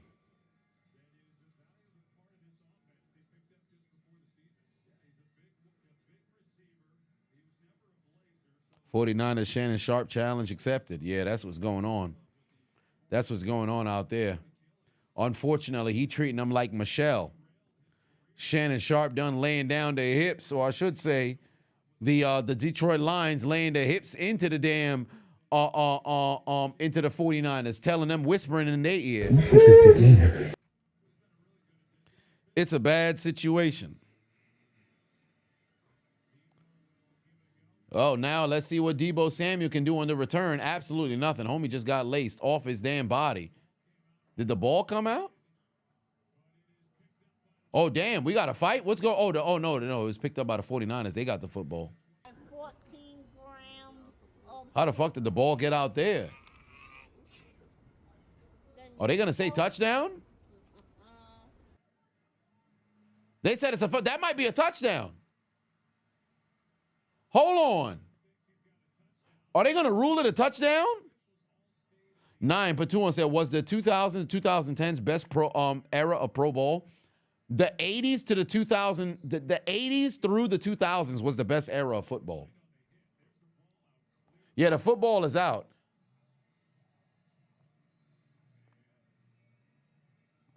Oh, he's down by contact. He's down by contact.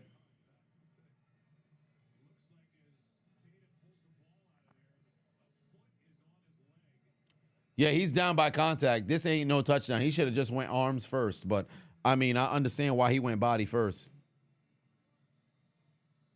It's a fumble, and he's down by contact.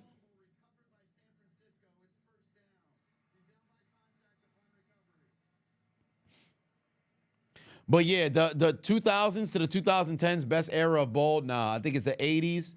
The 80s because you still had the hard-hitting defense that was essentially at its absolute peak. The 90s, you started to see a boom of offense. And then the 2000s was the last era of bruising backs with the element of the booming passing game, but you still had the defensive presence of the guys in the 90s and the 80s. So I can't say the 2000 to the 2010s was the best era per se. Now, granted, biased because I had a chance to see the entire decade. But I'd have to include the 80s and the 90s because if you go back and you watch those games, oh, it was magnificent. But you know, everything else aside, 2000 to 2010, you can't beat it. You can't beat it. Collectively, across the league, I think that was the best era of football. And with those Reeboks jerseys, come on. So I just like defense? No, I just like when defense can play defense.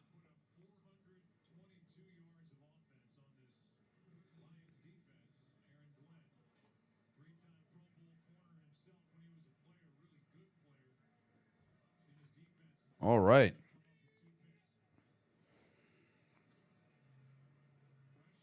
Oh, Purdy in trouble here. Got to get rid of football down the field. Incomplete. Incomplete.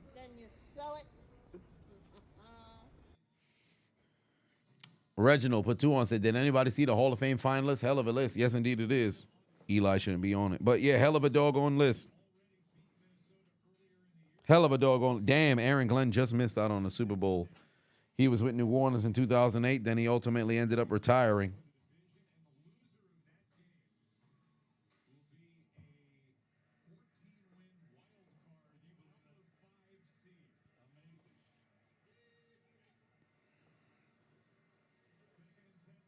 There we go, Juwan Jennings. Get me some yardage.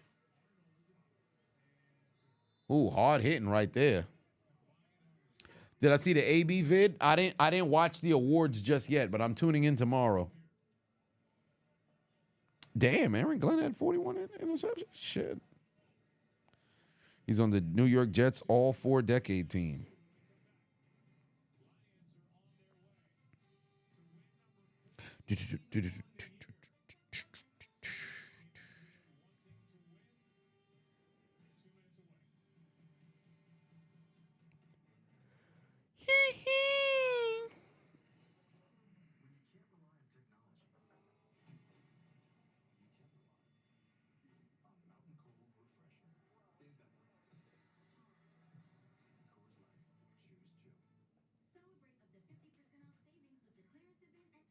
Fuck Jennings, as long as he doesn't get 9 points, you got your championship on lock.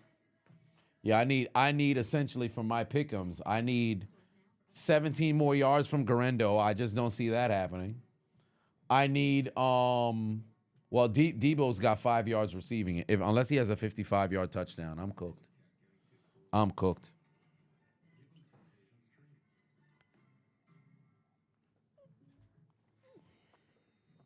Fuck Debo, he looked like the baby. It's crazy.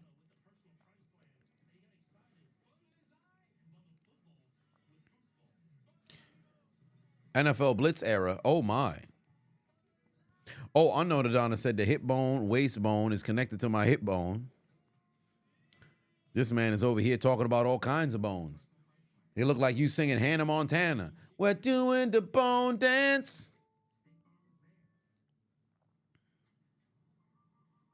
I went back and watched some episodes now at my big 30 age, and fam, that show was corny as fuck.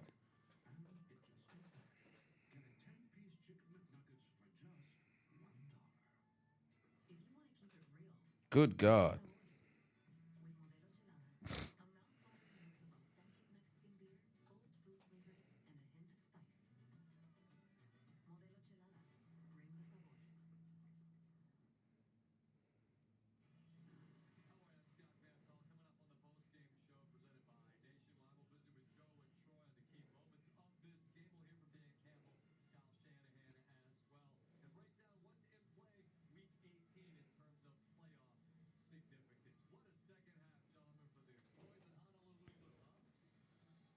No, I was looking at my phone. I was sending a message.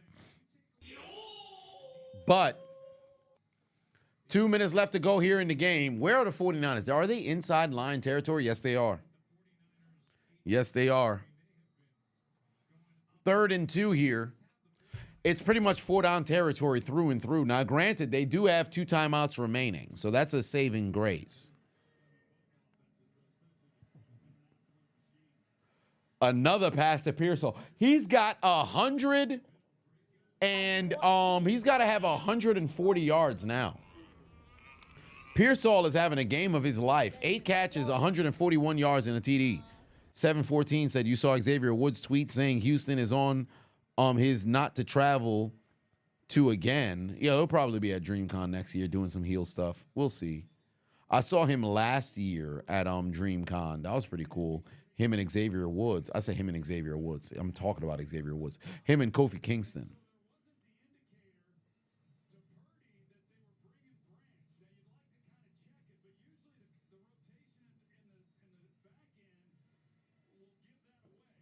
And it's going to be in Houston. Initially, I said I wouldn't pull up unless I'm invited, but after getting off the phone with Dub, it's a possibility they may be out there for DreamCon. So we'll see. Bronze Boys put 2 on, said we don't do timeouts here. Raheem probably, yeah.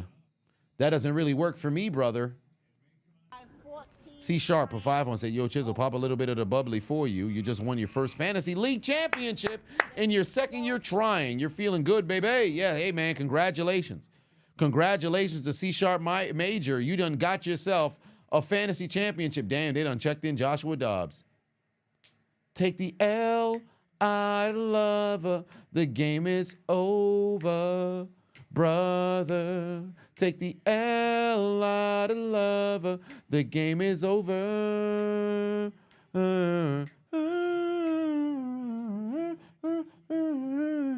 the fuck did I just remix into a damn Pokemon theme song?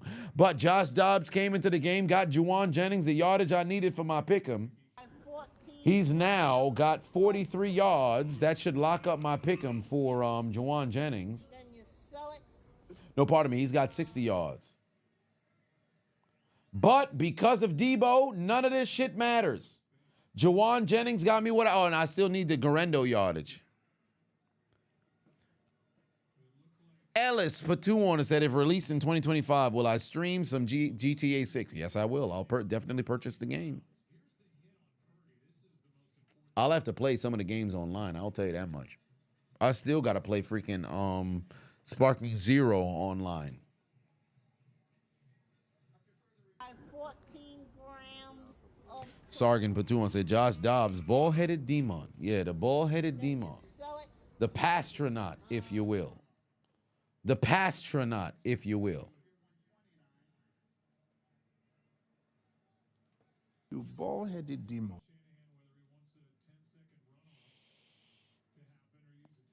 You ball-headed. You ball-headed demon. Is that a hot dog in his You hand? ball-headed demon. You ball-headed demon.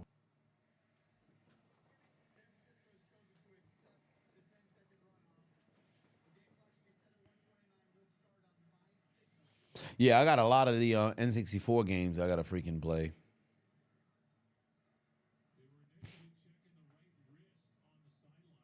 All right, Madison put 2 on, said, what's my 2000 to 2009 all-decade team AFC North version? Okay, so quarterback is Big Ben. I don't think anybody is going to dispute that. Steve McNair won the MVP. He was with the Titans when he did it. But I would say Big Ben is quarterback.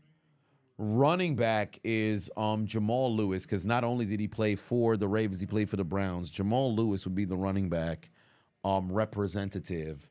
Wide receivers would be Hines Ward, Chad Johnson, and then a third receiver would probably be no, not Braylon Edwards. I don't trust his hands. Baltimore ain't have nobody. Ooh. There you go, Jennings moving the chains.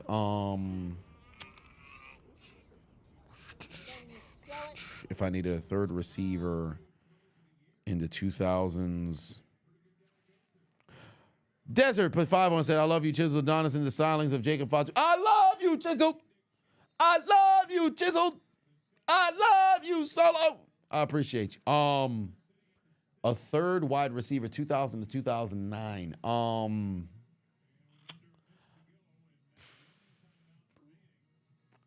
Hines, Chad Johnson. I'll put TJ Husmanzada in there. I'd put Husmanzada in there. Lamar, it's 2000 to 2009. Lamar wasn't even in high school. It's 2000 to 2009. All AFC North. So Ben at quarterback, Jamal Lewis at running back. We'll go 4 wide receivers. We won't go a tight end. So I'll say Hines Ward, Hines Ward, Chad Johnson, Hushmanzada, and then I'll say Derek Mason. To the end zone. Incomplete. Tight end, I'll go Todd Heap. At tight end, I'll go Todd Heap. O-lineman, I will go Ogden at left tackle, Faneca at left guard.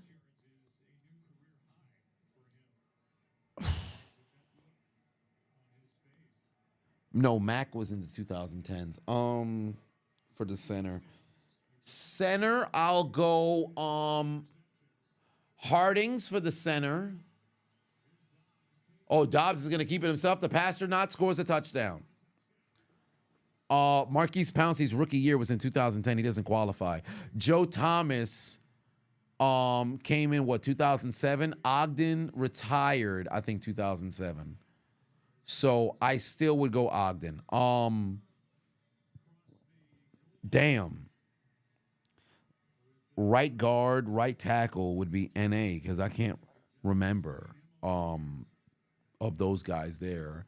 It's only AFC North. No, Pace was still with the Rams in St. Louis, so he wouldn't qualify. On defense, Haloti Nada. Oh, well, no, Nada's more 2010s than 2000s. Casey Hampton. Oh, my God. Moody missed a fucking extra point. Jesus Christ, bro. Moody missed the extra point. Jesus Christ, bro. This man just missing left and right. The defense, Ed Reed, Troy Polamalu, Chris McAllister, and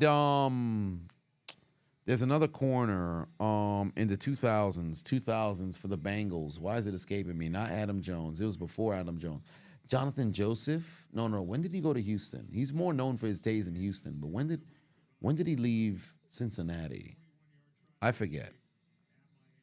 No. There's also another corner. He used to be fucking hell in Madden. Is it Hall? I forget. Not D'Angelo Hall, but I forget. Linebacker, Ray Lewis. And we're going to go a 4-3. So Ray Lewis, Harrison, and Suggs would be my backers. And then ultimately on the D-line, Tony Saragusa, Casey Hampton, and then my ends would be, it goes out of bounds, and that's pretty much it. Game done. And then my ends would be, Leon Hall, that was his name. And then my ends would be 2000 ends.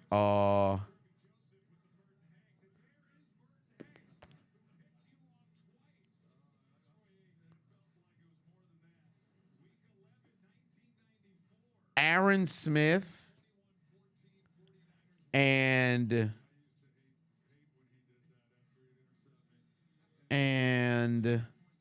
one more D lineman from the AFC North.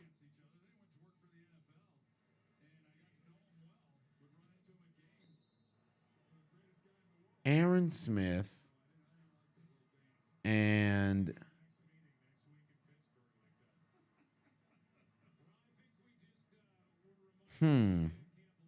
one more end for the AFC North. It escapes me. I'd have to give it some thought. Oh, well, that's the game.